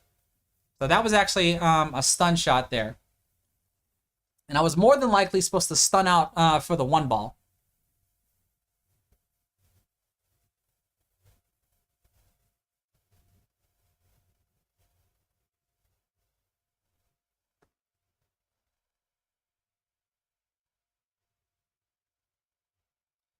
Let's see here. What am I doing with this 1 ball?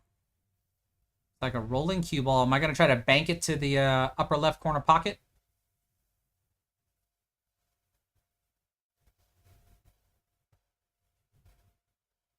That's what I tried.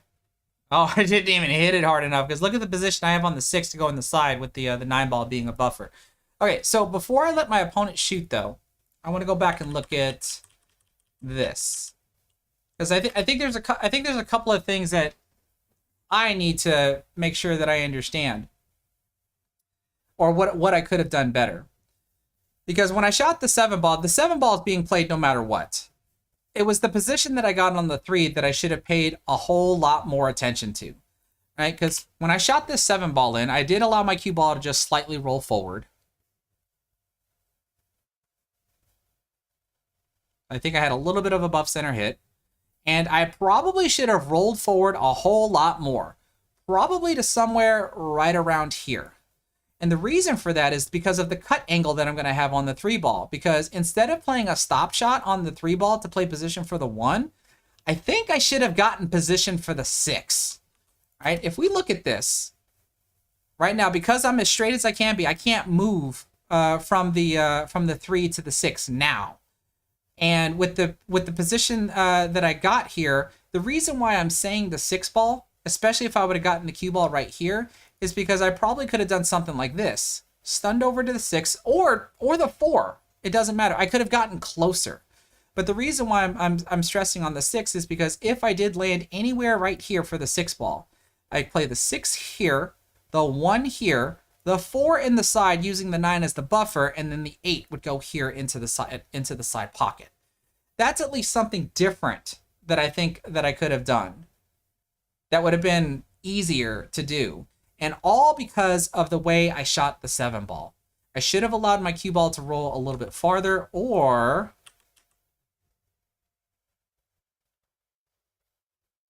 should I have played a stop shot? No, I think maybe I should have just probably let it roll forward a little bit more. The stop shot option would have meant that I could have just cut the 3 ball into the side pocket like this, go to the side rail, and try to twist it back with like some inside spin. And in this case, it would end up being right spin. So I think the overall change that I would have here is that my cue ball should be right around here, just a little bit further, giving me a bigger cut angle on the 3 ball just so I can stun down here at least a little bit closer. Ideally to get position on the 6, but as long as I'm closer to anything, even shooting the 4 ball would have been fine from here, because then I would go 4 in the corner, stun out to the side rail, back over here for the 6, and then play the 1, and then play the 8. Like, that would have just been a whole lot better. So really, the 7 ball, the way I played from the 7 to the 3, I think was my mistake. Does anybody happen to agree with that, or do they see something different? As we get to here, and now it's my opponent's turn. I left my opponent rather safe. I mean, he can possibly hit the 13 ball.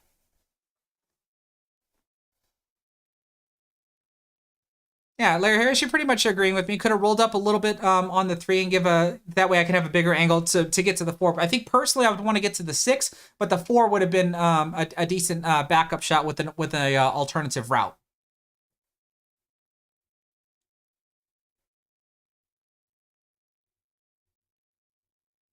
Okay, we get a hit on the 11 ball. Oh, and then we get a lucky shot on the 9 ball. My opponent is still at the table.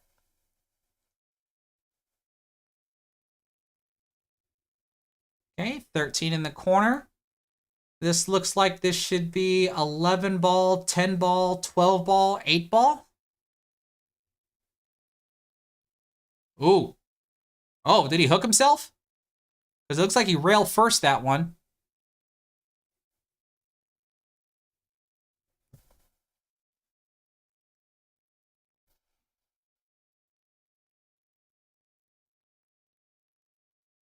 I don't know if he can see the 10 ball.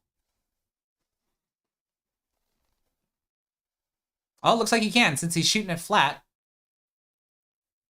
Decent position on the 12. What do you do here? Do you just gently roll it in and take a half ball hit cut shot on the 8? Oh, he's got some topspin. He's moving the cue ball. Oh, look at this. What a shot. Nice 3 rail position for the 8 to go here into the bottom right corner pocket.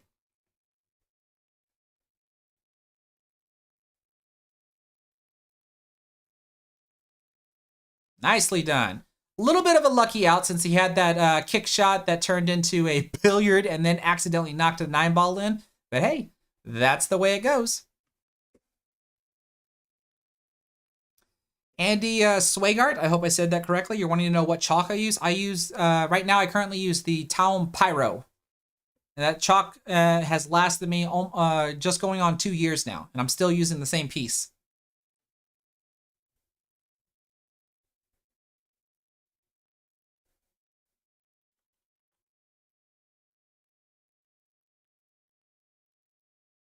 Nope. Looks like he miscued on the break, so let's watch again.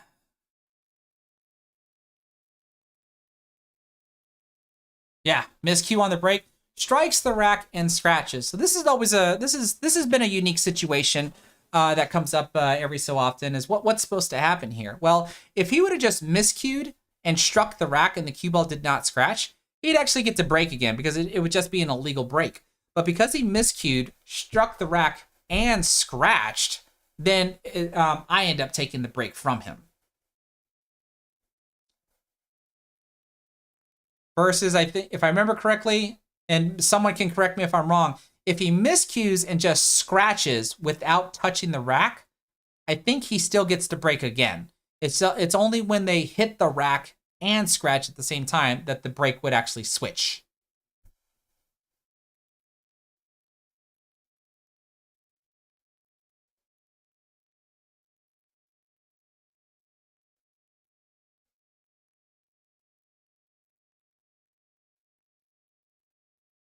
Yuck. So it looks like a dry break there.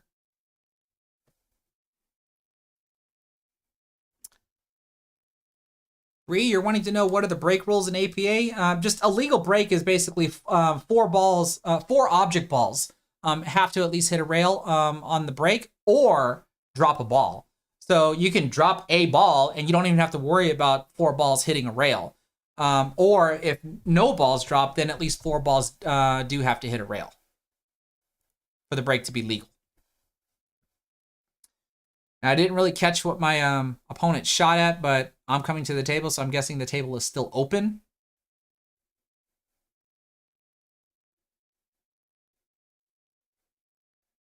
And judging by the layout of the table, I think I'm more than likely going to take solids.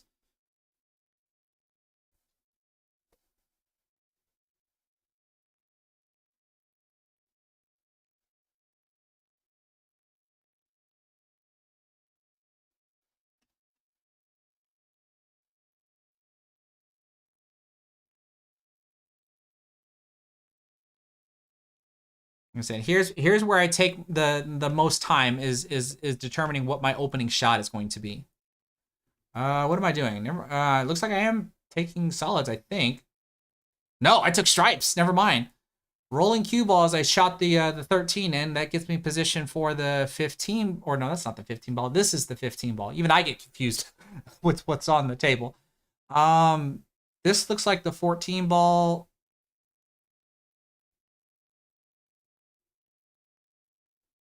No, that's the 14 ball. That's the 10 ball. This must be the 12. So now what am I doing?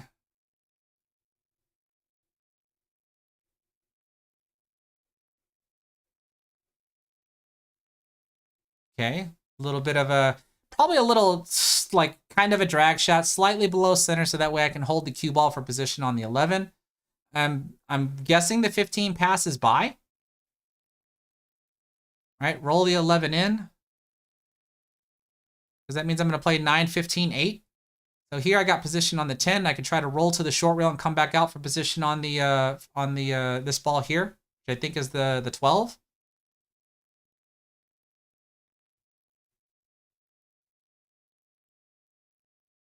This has got to be topspin with a twist of right. Come towards the middle of the table for position on the 9. And did I get flat enough on the 9? All right, because now I want the cue ball to stop.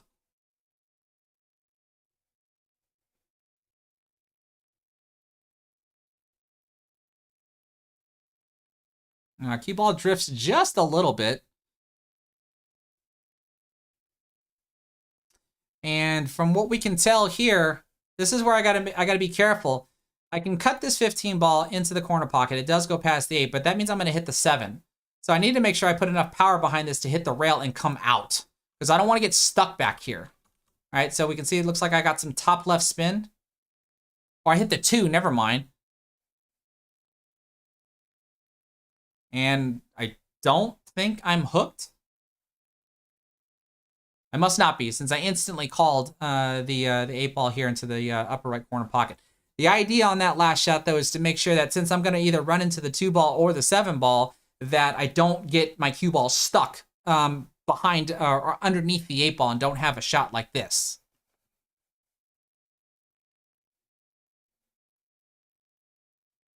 There we go. Take that one down. All right, let's see here. I think I see some discussions.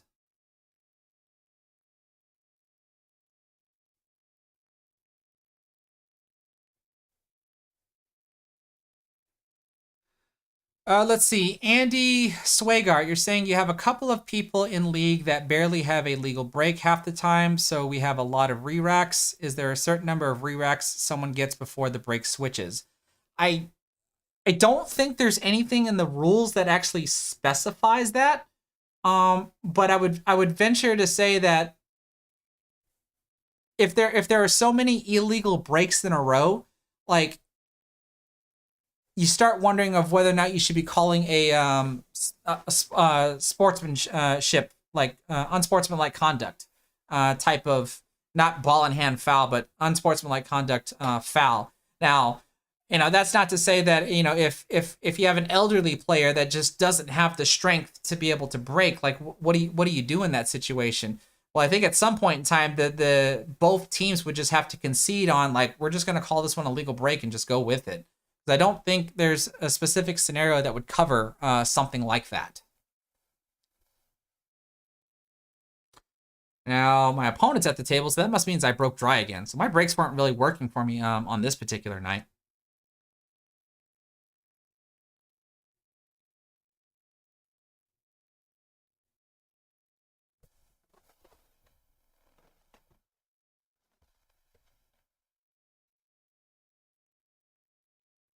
Let's see here.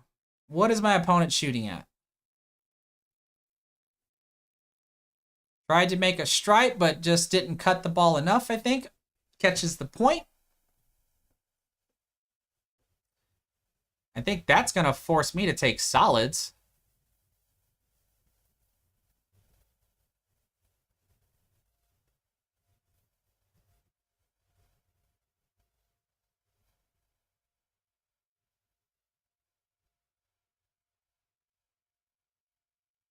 Oh, that's an interesting rule I did not know. Toxis 8-Ball, who's a player that I've actually reviewed on my YouTube channel. There's a video that I have where I reviewed his game with Nate from the Q It Up Network and Demetrius, my coach from Minnesota, saying an elderly player can actually just forego the break and let their opponent have it. Typically, that elderly player will be a lower handicap, so it probably won't give up a break and run. I actually did not know that, so that's interesting.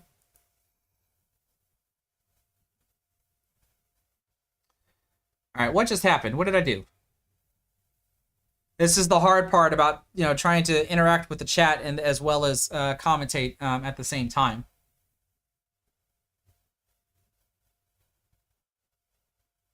Did I take solids or did I take? I took stripes, didn't I?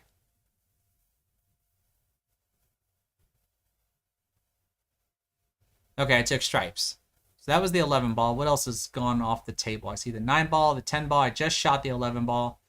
This has got to be the 12, the 13, and it looks like the 14 is gone. All right, so this starts to make things a little bit interesting, right? What am I going to do with this 9 ball? What am I going to do with this 10 ball? And what am I going to do with the 15 ball? Now, a lot of times, I can humbly admit that sometimes my ego gets in the way, and like, I'm gonna try, like, whether or not if I'm gonna try to run this rack, and sometimes I end up going into conservative mode and go, well, I know I can't run this rack, so where do I decide to play safe? I'm trying to remember which one, which mode am I in on this rack? Like, fairly put, how many of y'all would try to run this layout with stripes? And if you're gonna play safe, where and when would you play safe? Because it looks like I'm shooting the 13 ball, rolling cue ball.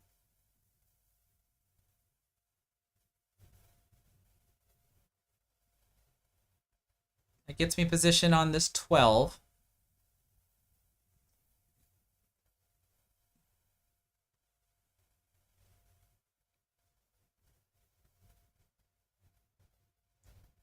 So I'm shooting the 12. I can see I have topspin on the ball. Where am I going after that?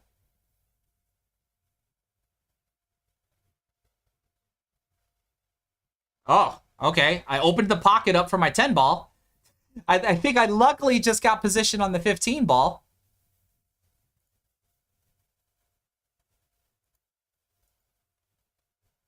What do I do with a 9? Oh, this is the thumbnail. This is the thumbnail. Let me know, everybody, what you're about to see here. Good hit or bad hit? This is what I put on the thumbnail of the live stream.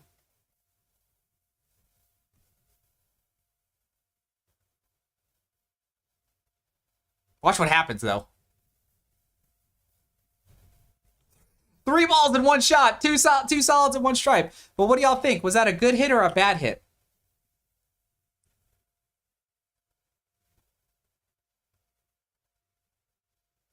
I'm staying at the table, so I clearly thought it was a good hit.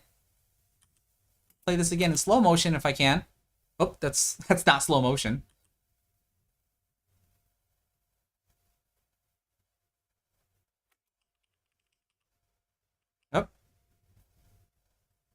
All right, here we go. Yeah, I mean, we're right there when I play it. That if this ball, there's certainly possibilities where the ball that is moving, the ball that's moving faster doesn't necessarily mean that that was the ball that was hit first. It's just the ball that is absorbing the most energy from the cue ball based on how thinly the ball is actually getting hit. But judging from that slow motion replay right there, that definitely would. I would have to. It's certainly a good hit because I've only had like maybe one or two occasions where I miscalled it myself to where I thought it was still a good hit, and continue to shoot. But then when I actually reviewed it after the fact, I basically did determine that it was a foul. But on that one there, I would have to agree with everybody that it was still a good hit. But now what?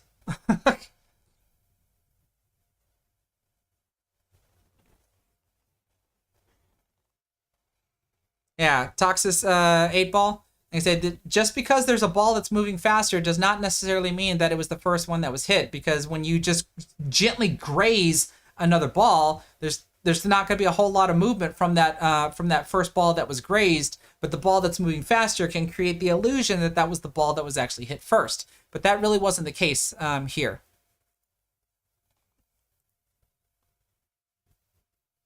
Now I like the options that I'm seeing here because we're seeing like we want to do a kick at the 10.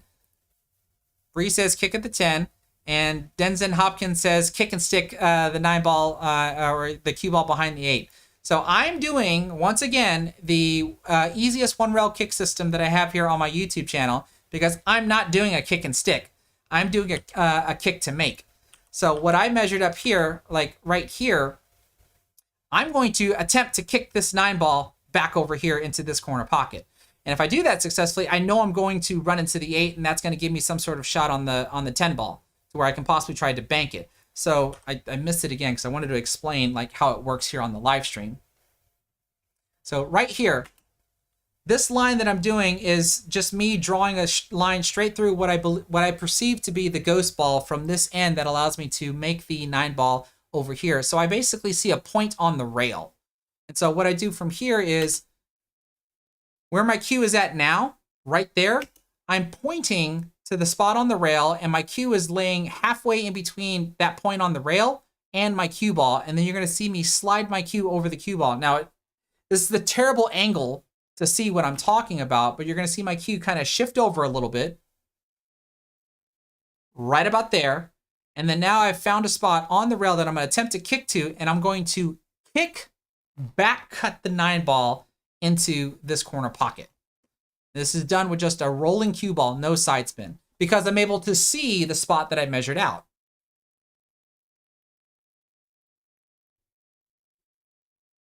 Don't tell me how accurate that system is when you do everything correctly.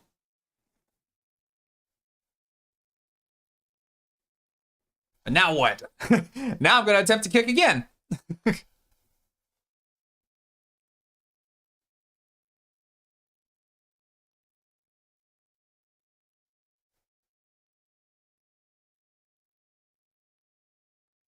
So the same system that I just used, I'm attempting to do again, so that way I can attempt to kick the 10 ball into this corner pocket again. And if I do that solid of a hit, I'm definitely going to have a shot at the 8 ball.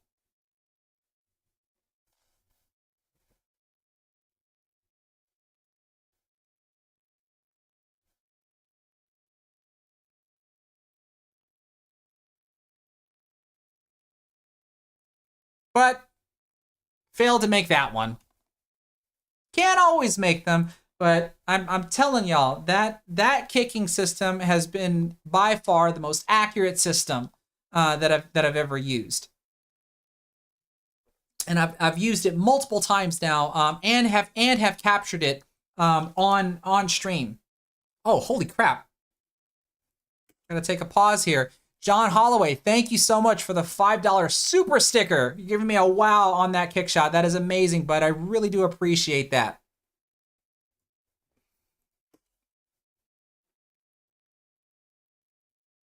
Now, let's see here. My opponent just made the 7 ball. I didn't even realize I forgot to mark the other 2 solids that I ended up making. So there's only the 1 and the 5 left.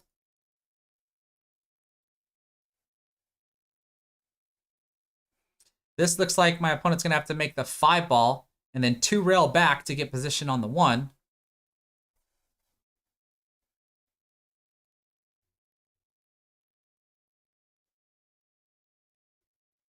Oh, that's what he tried. He just didn't give it enough juice.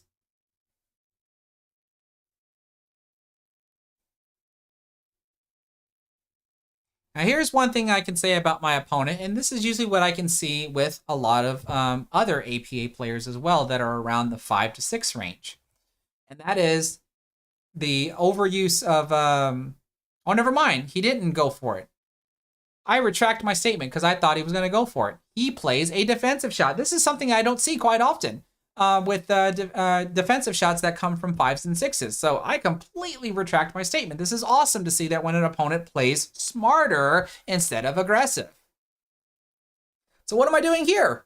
Another kick shot using the same exact measuring system. Every time I do this kick shot, I always use a rolling cue ball.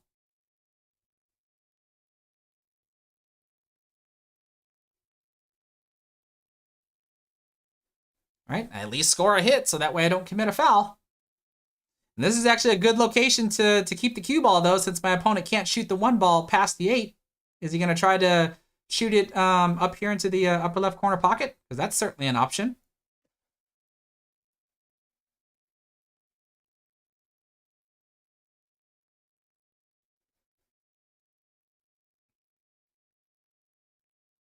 Got a lot of bottom spin.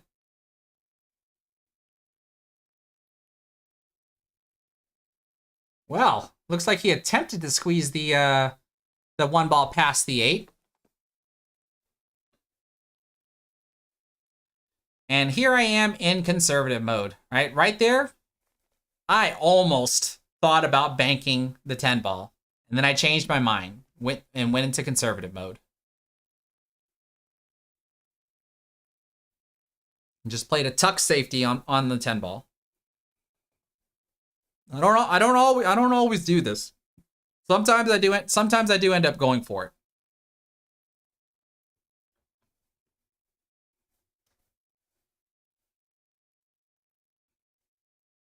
So it looks like we have a timeout here. What would y'all do here? Would you attempt to swerve around the 10 ball in order to hit the 1 ball?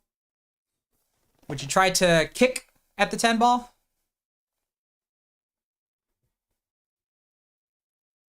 Because I like this option. It's a dangerous option. But he executed it well. Purposely knocks my ball and ties it up next to his. So now, since I know he has that on his mind, I need to make sure that I put my ball and the cue ball in such a way to where he can't do that again. All right, so what do? Bank my ball away and tuck the cue ball behind the 8.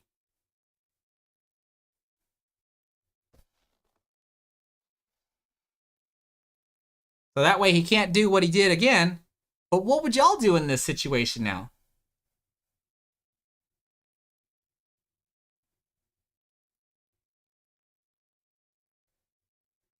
How many of y'all would attempt to take the 8 ball and stick it behind the 1 ball?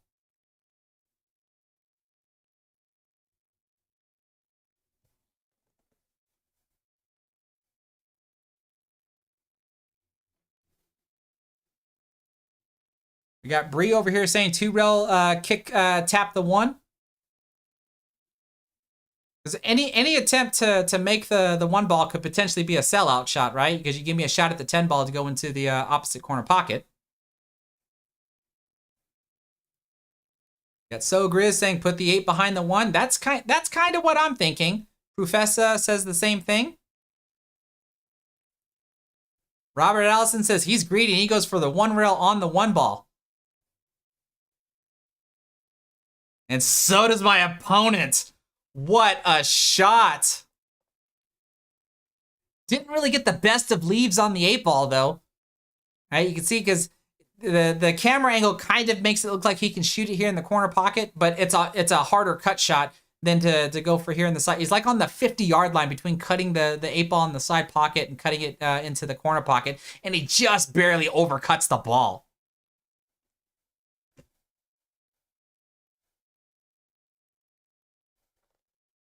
Now, this is a good shot here. What do y'all see here? This comes up quite a lot. In just pool matches in general, 8-ball, 9-ball, and 10-ball. This comes up quite a lot. What would y'all do here? Because we certainly cannot cut the 10-ball into the corner pocket here because we risk scratching. Toxis 8-ball is saying try to reverse bank it into the other side, so we want to try to overcut it. Let me get my pencil here. We're trying to overcut the ball like this and try to back bank it this way. I can certainly see that as an option.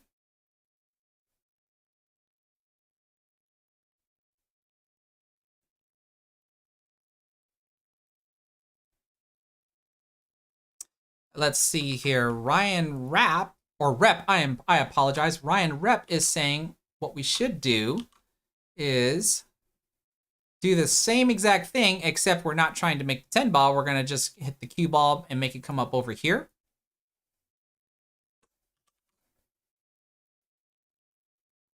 We got Desmond Hopkins saying cross corner bank.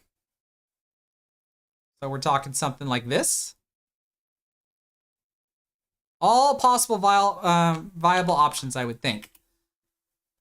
But after playing as conservative as I did, this is almost a dead shot that comes up quite often. When your object ball is just past the side pocket, like it is here, you just fire it right into the opposite corner pocket because you're already past the midpoint of the table. So if you just try to bank the ball in, you're gonna end up missing wide. And so you literally fire that ball in so that way you can shorten the outbound angle off of the rail in order to make it into the corner pocket. No side spin at all. You saw that I put some bottom spin so that way I can draw the cue ball back. I ended up overdrawing the ball, but that's a very, very common shot that actually comes up. Whenever you see that your object ball is past the side pocket to the point to where you cannot cut it to go into the corner because you risk scratching, as long as you have the appropriate angle on the shot like I did, you can almost literally fire straight at it with a lot of force, and it ends up going clean into the cross corner pocket.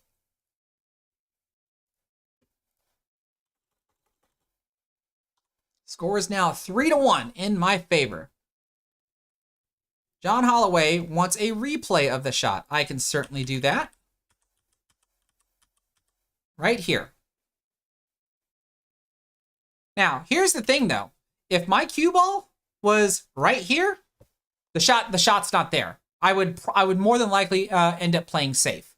I am pretty much almost straight on for that dead bank line. And even if I was like right here, obviously I can't, right? The eight ball would be blocking me, right? So this is where you got to make sure about the approach angle that you have here, because if the cue ball is anywhere over on this side, the shot is pretty much gone. I wouldn't be able to do it. I can certainly like bank it over in this direction, but I wouldn't be able to hit it at the appropriate angle in order to be able to, one, avoid the double kiss, because since I'm further down this way, that means my cue ball is almost going to cross the 10 ball, which could very well end up resulting in a double kiss. Now, of course, the flatter I start getting on the ball, the safer the cut shot starts to become, because then I can possibly at least cause the cue ball to hit the point of the pocket and maybe be able to avoid scratching in the side pocket.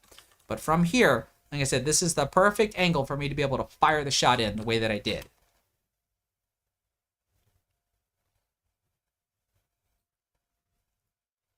Bree, you're asking if I can hang my camera from the light. It's not high enough.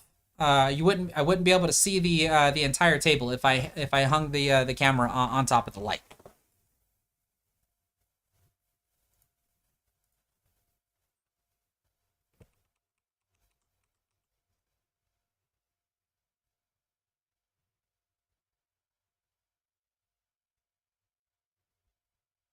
Look at that.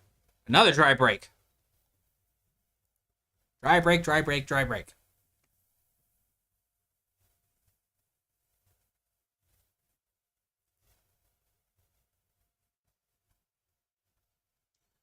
Let's see here. It looks like my opponent can bank the 5 into the cross corner here. I don't really see anything else.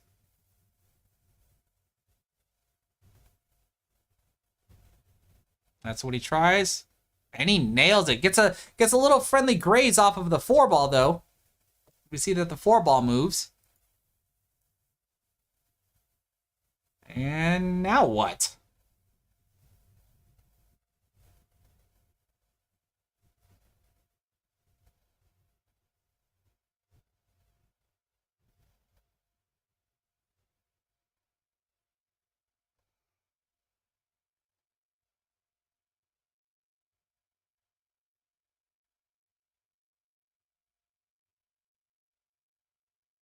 What is my opponent contemplating? Or do I need to fast forward?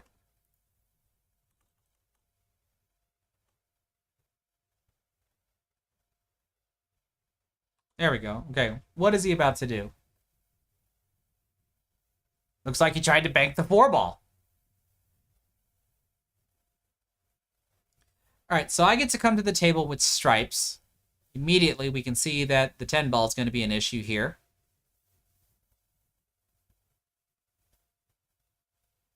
What are my options? Like I'm starting with the 9 ball. Is this a stop shot? Oh, draw shot. Never mind.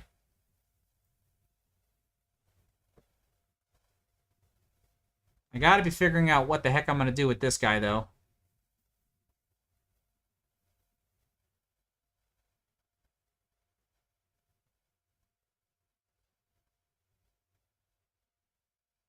What do I do from here? What am I doing?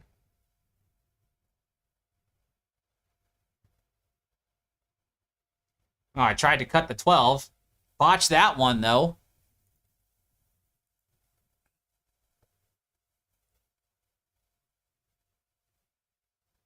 Okay, get to allow my opponent to come back to the table. I can't tell if he can shoot the 2 past the 15.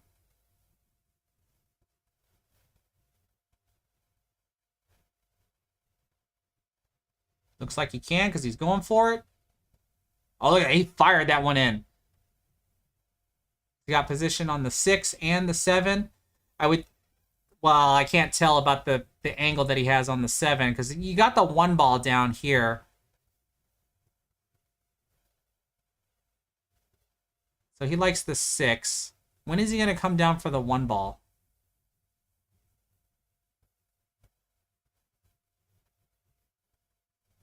I don't know if he was attempting to do it right then and there.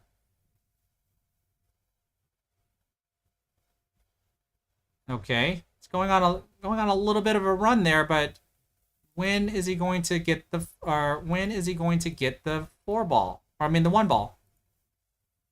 Takes out the 4. So I want to go back on this and look.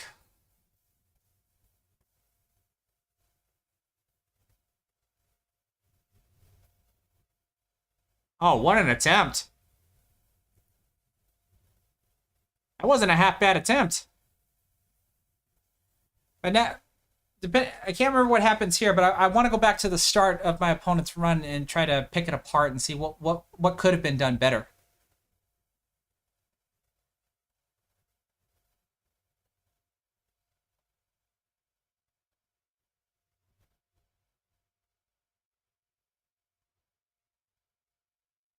And it goes for a bank shot on the 1 ball. So let's go back to the beginning of that. Because right here.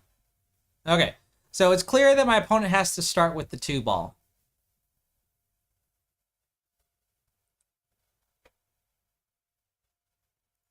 All right, so what does he play on the 2? He plays it with draw. He ends up running into the 6. Now, I'm curious if he needed to hit it as hard as he did.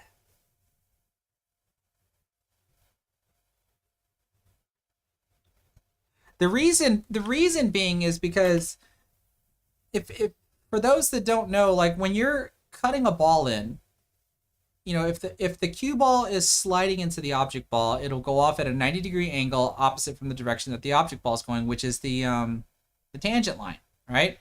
And so when you put bottom spin or top spin, if you put top spin, you're going above, you're trying to push the cue ball above the tangent line. When you're putting bottom spin, you're trying to draw the cue ball below the tangent line. But the harder you hit the cue ball, what ends up happening is that the cue ball will travel along the tangent line farther before the top spin or the bottom spin will take effect. So the softer you hit the cue ball, then the sooner that the top spin or the bottom spin can take effect. So the reason why I'm questioning whether or not if my opponent needed to hit the ball as hard as he did, it makes me wonder if he would have hit this with bottom spin like he did, but hit it a little bit softer, would he have been able to cut the 2 in and draw underneath the 6 ball, maybe not even touch it, and get position on the 7? The reason being is because we want to have position on the 7 in such a way to where we can make the 7 and come down here for the 1 ball right now.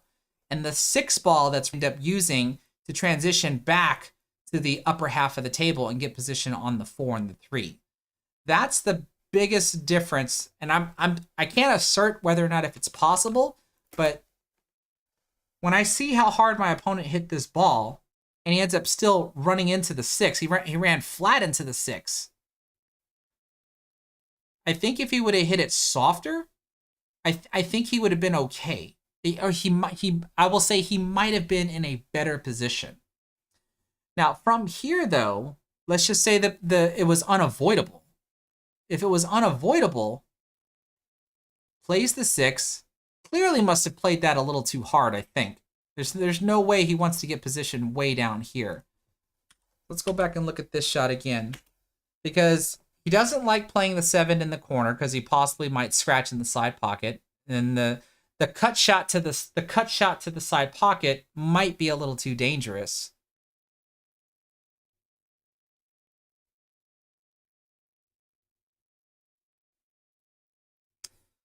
I don't know. I think at this point, this pattern starts to become really iffy because of this guy.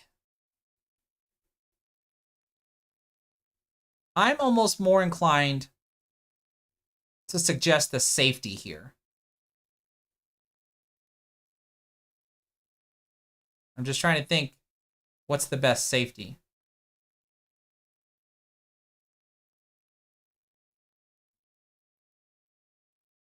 Like, I'd be curious if he can see enough of the... It's either going to be this. It's either going to be hit the 6 ball almost straight, kind of just gently bank it off the rail and plop it right here, so that way the cue ball can just roll right up here and be next to the rail. It gives me this long shot on my ball to go down here, and I have to make sure that I pass the points.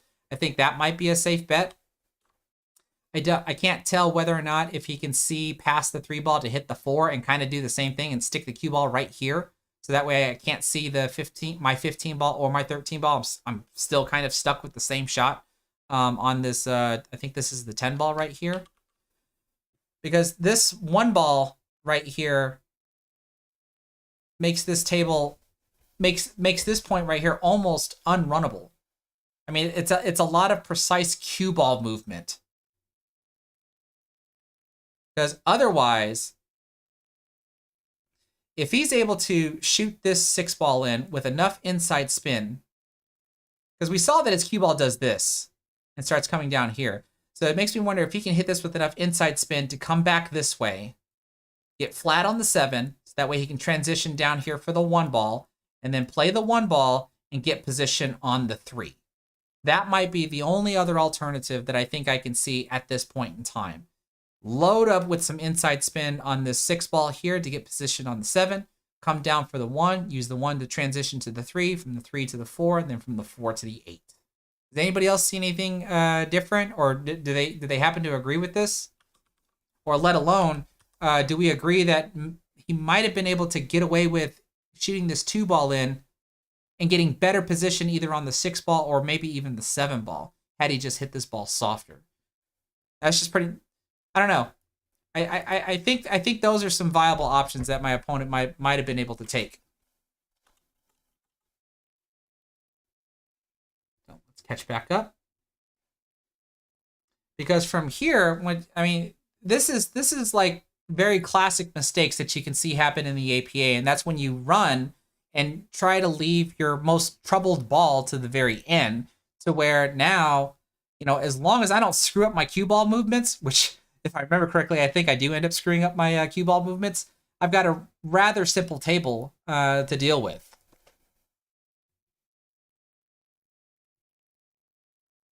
And see right there, that's where I screwed up. That's why you see me like pick my hand up and kind of just hit the side rail, because my cue ball is supposed to be like right here, and I ended up hitting it too soft. So what do? I end up playing a safety.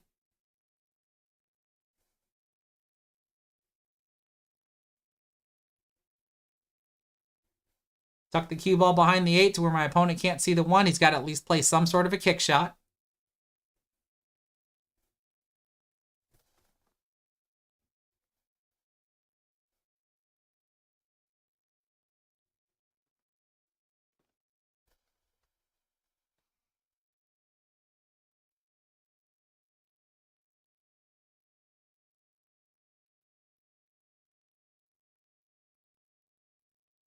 Oh, can he see the 1? Did I not hide it enough? Oh no, look at that.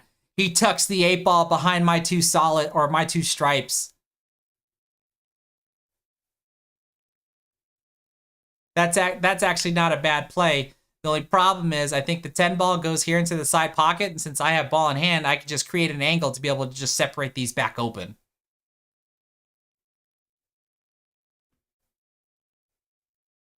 Got some top spin on the cue ball so I can roll right into the 11, and then the 13 ball should be my backup shot.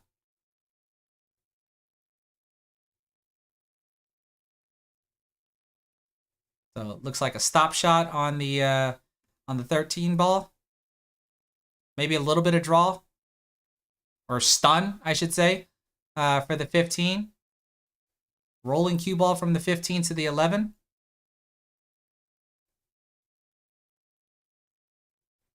Come off the rail. And then pretty much just do the same thing on the 11 ball.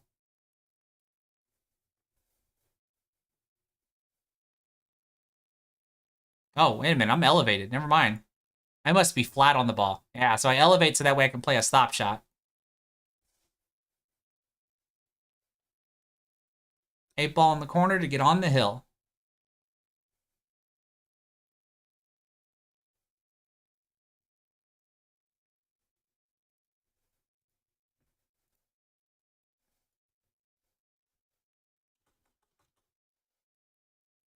So once again, I'm on the hill. So what do I try? 8 ball on the break. Sooner or later, I'm going to make it again and catch it on camera.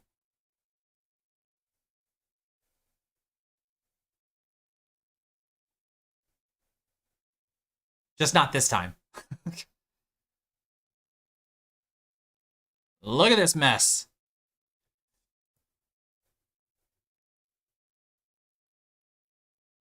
All right about here. What did I make on the break? Looks like the 2 ball is gone. And then 9, 10, 11, 12 is gone. And the 13 is gone. I think I'm all caught up. So I have an open table.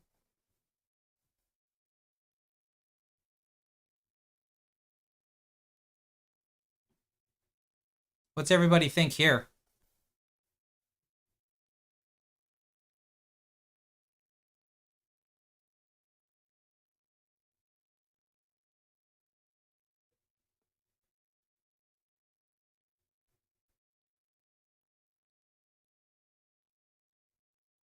I think I can see the 10 ball, so I have that as an option. Clearly, I have the 4 as an option.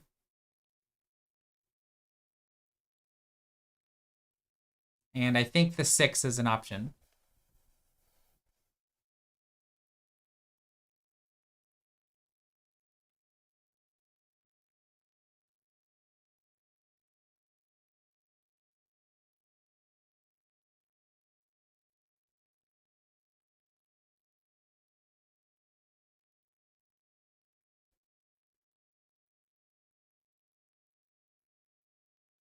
So looks like I settled on stripes. This a rolling cue ball with some right spin. Yeah, I took stripes. I'm trying to come back for the 11.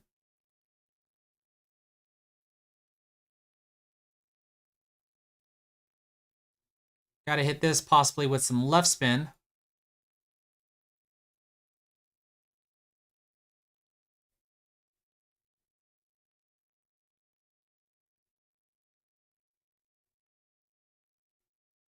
Whoops. That means I must have caught the point and didn't actually hit the rail and spin to where exactly I wanted.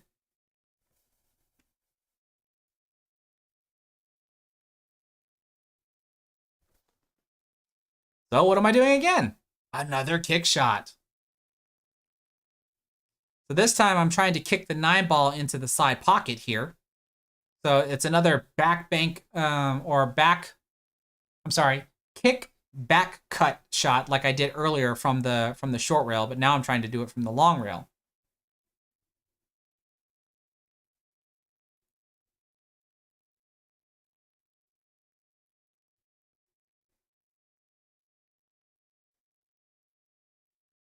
All right, and that time I ended up kicking flat into the ball.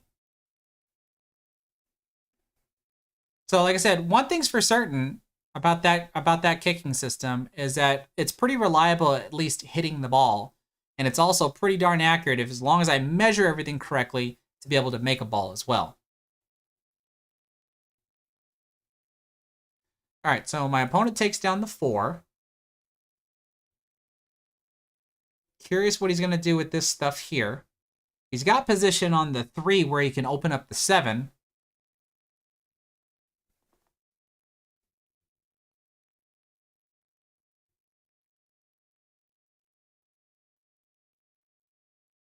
Tries to cut the 5 in the side. Successful shot there. Nicely done. But now what?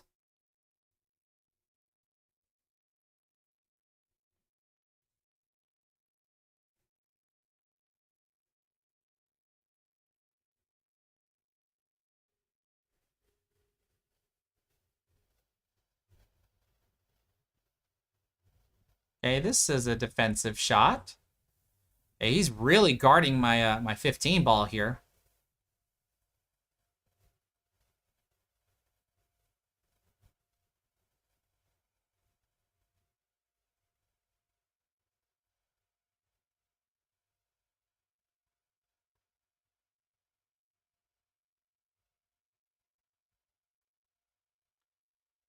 What in the world was I looking at there?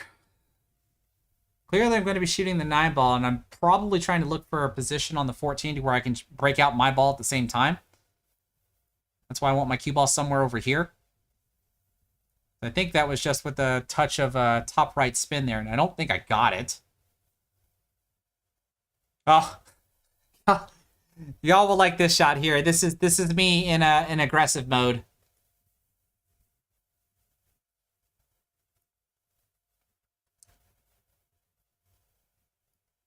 Watch what I try to do here.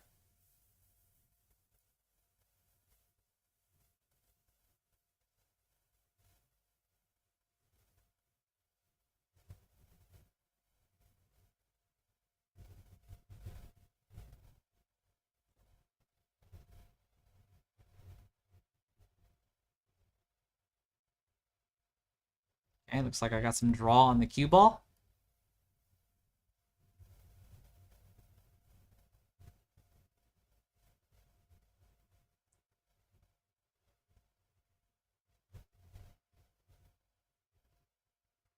And I tried to cut cross bank the 14 ball into the corner pocket and end up tying up my stuff altogether.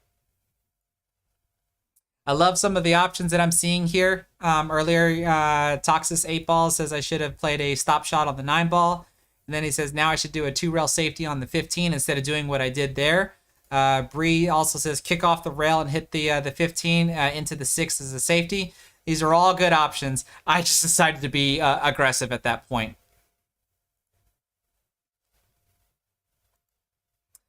Here's an interesting shot. There are videos already made on this shot. I eventually need to do a remake on my combos and caroms video, because that's what I'm about to do here. Well, I'm not really doing a carom. I'm doing a billiard because I'm using the cue ball. But I think it's the Just the Tips YouTube channel did a really good video on this, on what's referred to as the follow system when it comes to doing billiards, and that is what I'm doing here is I'm going to hit the 14 in such a way to where the cue ball will automatically billiard into the 15 ball. And so one of the things that I'm measuring up is I want to draw a line through the 14 ball, through the middle of the 14 ball, in order to see where I could possibly get the cue ball to naturally go from the tangent line. And this one has to be done with topspin in order to allow this to happen. It gives you a good point of reference on how to actually judge where the cue ball is going to go when you're using topspin and hitting and trying to do a billiard shot. So I hit the 14 ball rather full with topspin so that way I can, full on the right side. So that way the cue ball can push forward and knock the 15 in. But look what ends up happening. I make the 15 ball, but then I don't really get rewarded from the 14.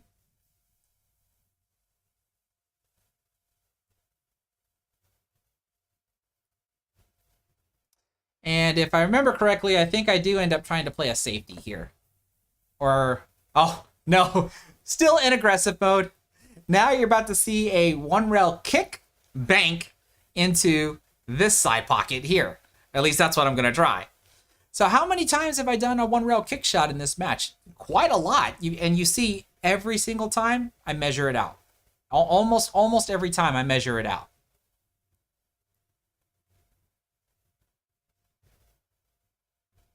And look how lucky I get. Look. Oh my goodness. Well, if y'all remember the lucky shot my opponent got on me earlier that allowed him to win his rack that he has, because I even heard him say to his team, I was like, well, that makes us even. And this right here, the very friendly way of saying what APA stands for, all pockets anytime, or any pockets amateur.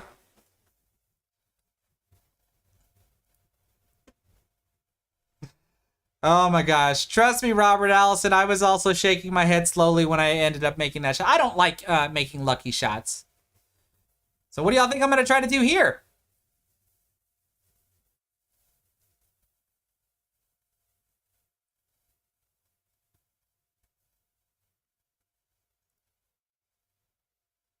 Look at that. More measuring. And this is probably what, like the sixth or seventh time I've done a kick shot.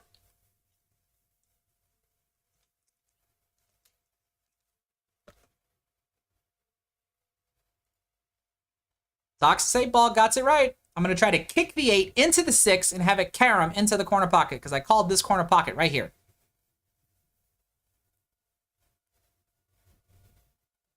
Made his 6 ball. 8 ball's going in the general direction, but I hit the 6 ball too thick.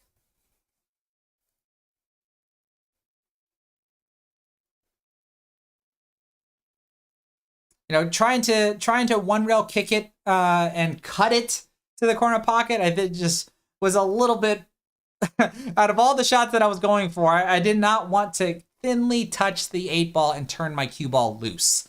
That's why I elected to go for the kick carom, so that way I get a fuller hit on the cue ball, and then my cue ball hopefully won't move all that much. Yeah, so Bree, that's why you're asking, why not one rail kick it into the corner? Because of how thin the cut shot was in order to do the one rail kick, which means I turn my cue ball loose. Right? Look at this. Right? So if I one rail thin kick this, you know, am I going to graze off the one after that? And then where does my cue ball go after that? I don't want my cue ball rolling around the table anywhere. Especially for a shot like this. That's why I elected to do the kick carom instead of just the a regular one rail kick.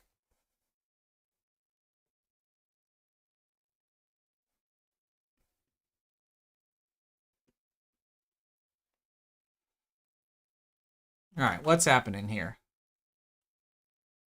Opponent comes to the table.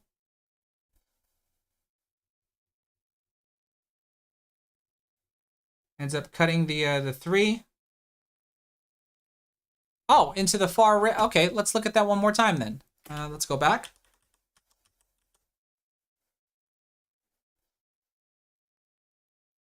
You're thinking, why not do...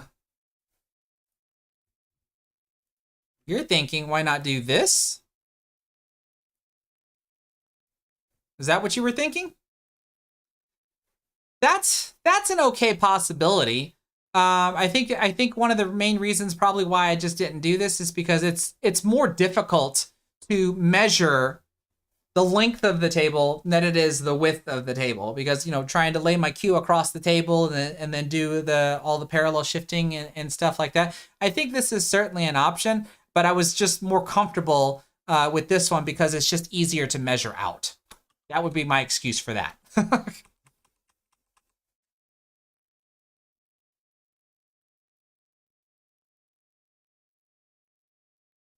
Okay, opponent makes the 1. It's got decent shape on the 7. Really just needs to roll this in. Ooh, what the heck happened there? How does the cue ball do that?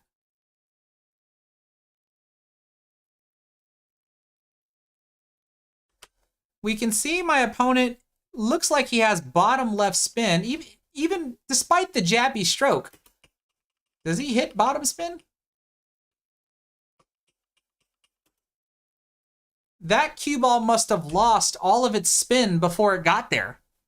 All of its backspin and all of its side spin, because it kind of drifts up.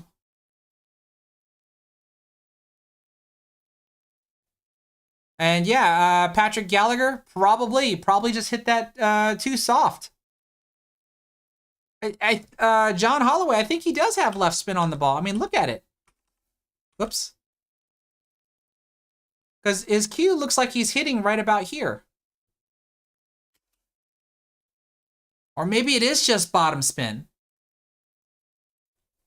That might explain why it still went up. It turned into a drag shot. Maybe he doesn't have left spin on it at all, and it turned into a drag shot. It went from backspin to forward spin. That's possibly what ended up happening.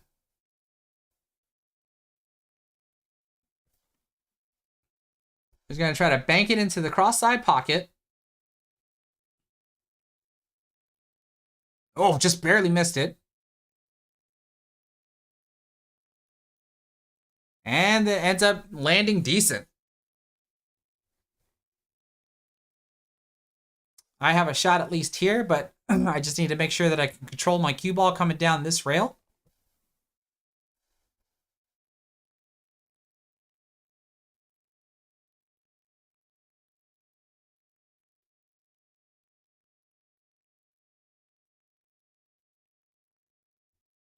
I think I have just a little bit of bottom spin.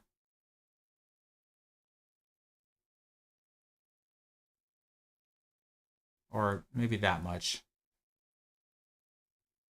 Nope, I had a lot. I made sure to pull it to the side rail, and I was able to cut the 8-ball into the side pocket for the win, 5-1.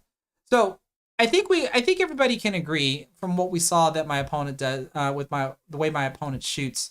And I've commented about this before. He's a fast player, and sometimes he's on, sometimes he's off. But you also saw that he basically has a little bit of a poke stroke, which is technically kind of a no-no.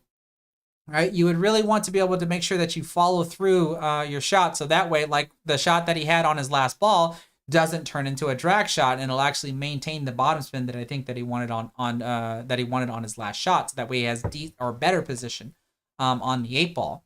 So, I mean, still, the advice that I can only give to my opponent is that you probably just need to slow yourself down just a little bit, and then smooth out your stroke to where you're not really poking at the cue ball, so that way you can consistently have a good follow through. That should at least allow you to have a little bit more control on your cue ball, especially when you're trying to put some amount of bottom spin.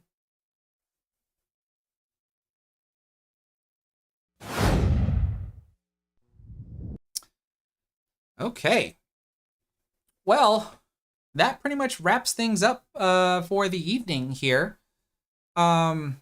I don't really have any other announcements other than what I've talked about before. So yeah, I don't want to try to drag this out too terribly long. So for those that are here with me, I want to thank you once again for always joining me here for these live streams. I hope that they're educational as well as entertaining, or at least I try to be as entertaining as possible, especially when. All right, hold on, hold on. I think I can get away with this. Let's see here.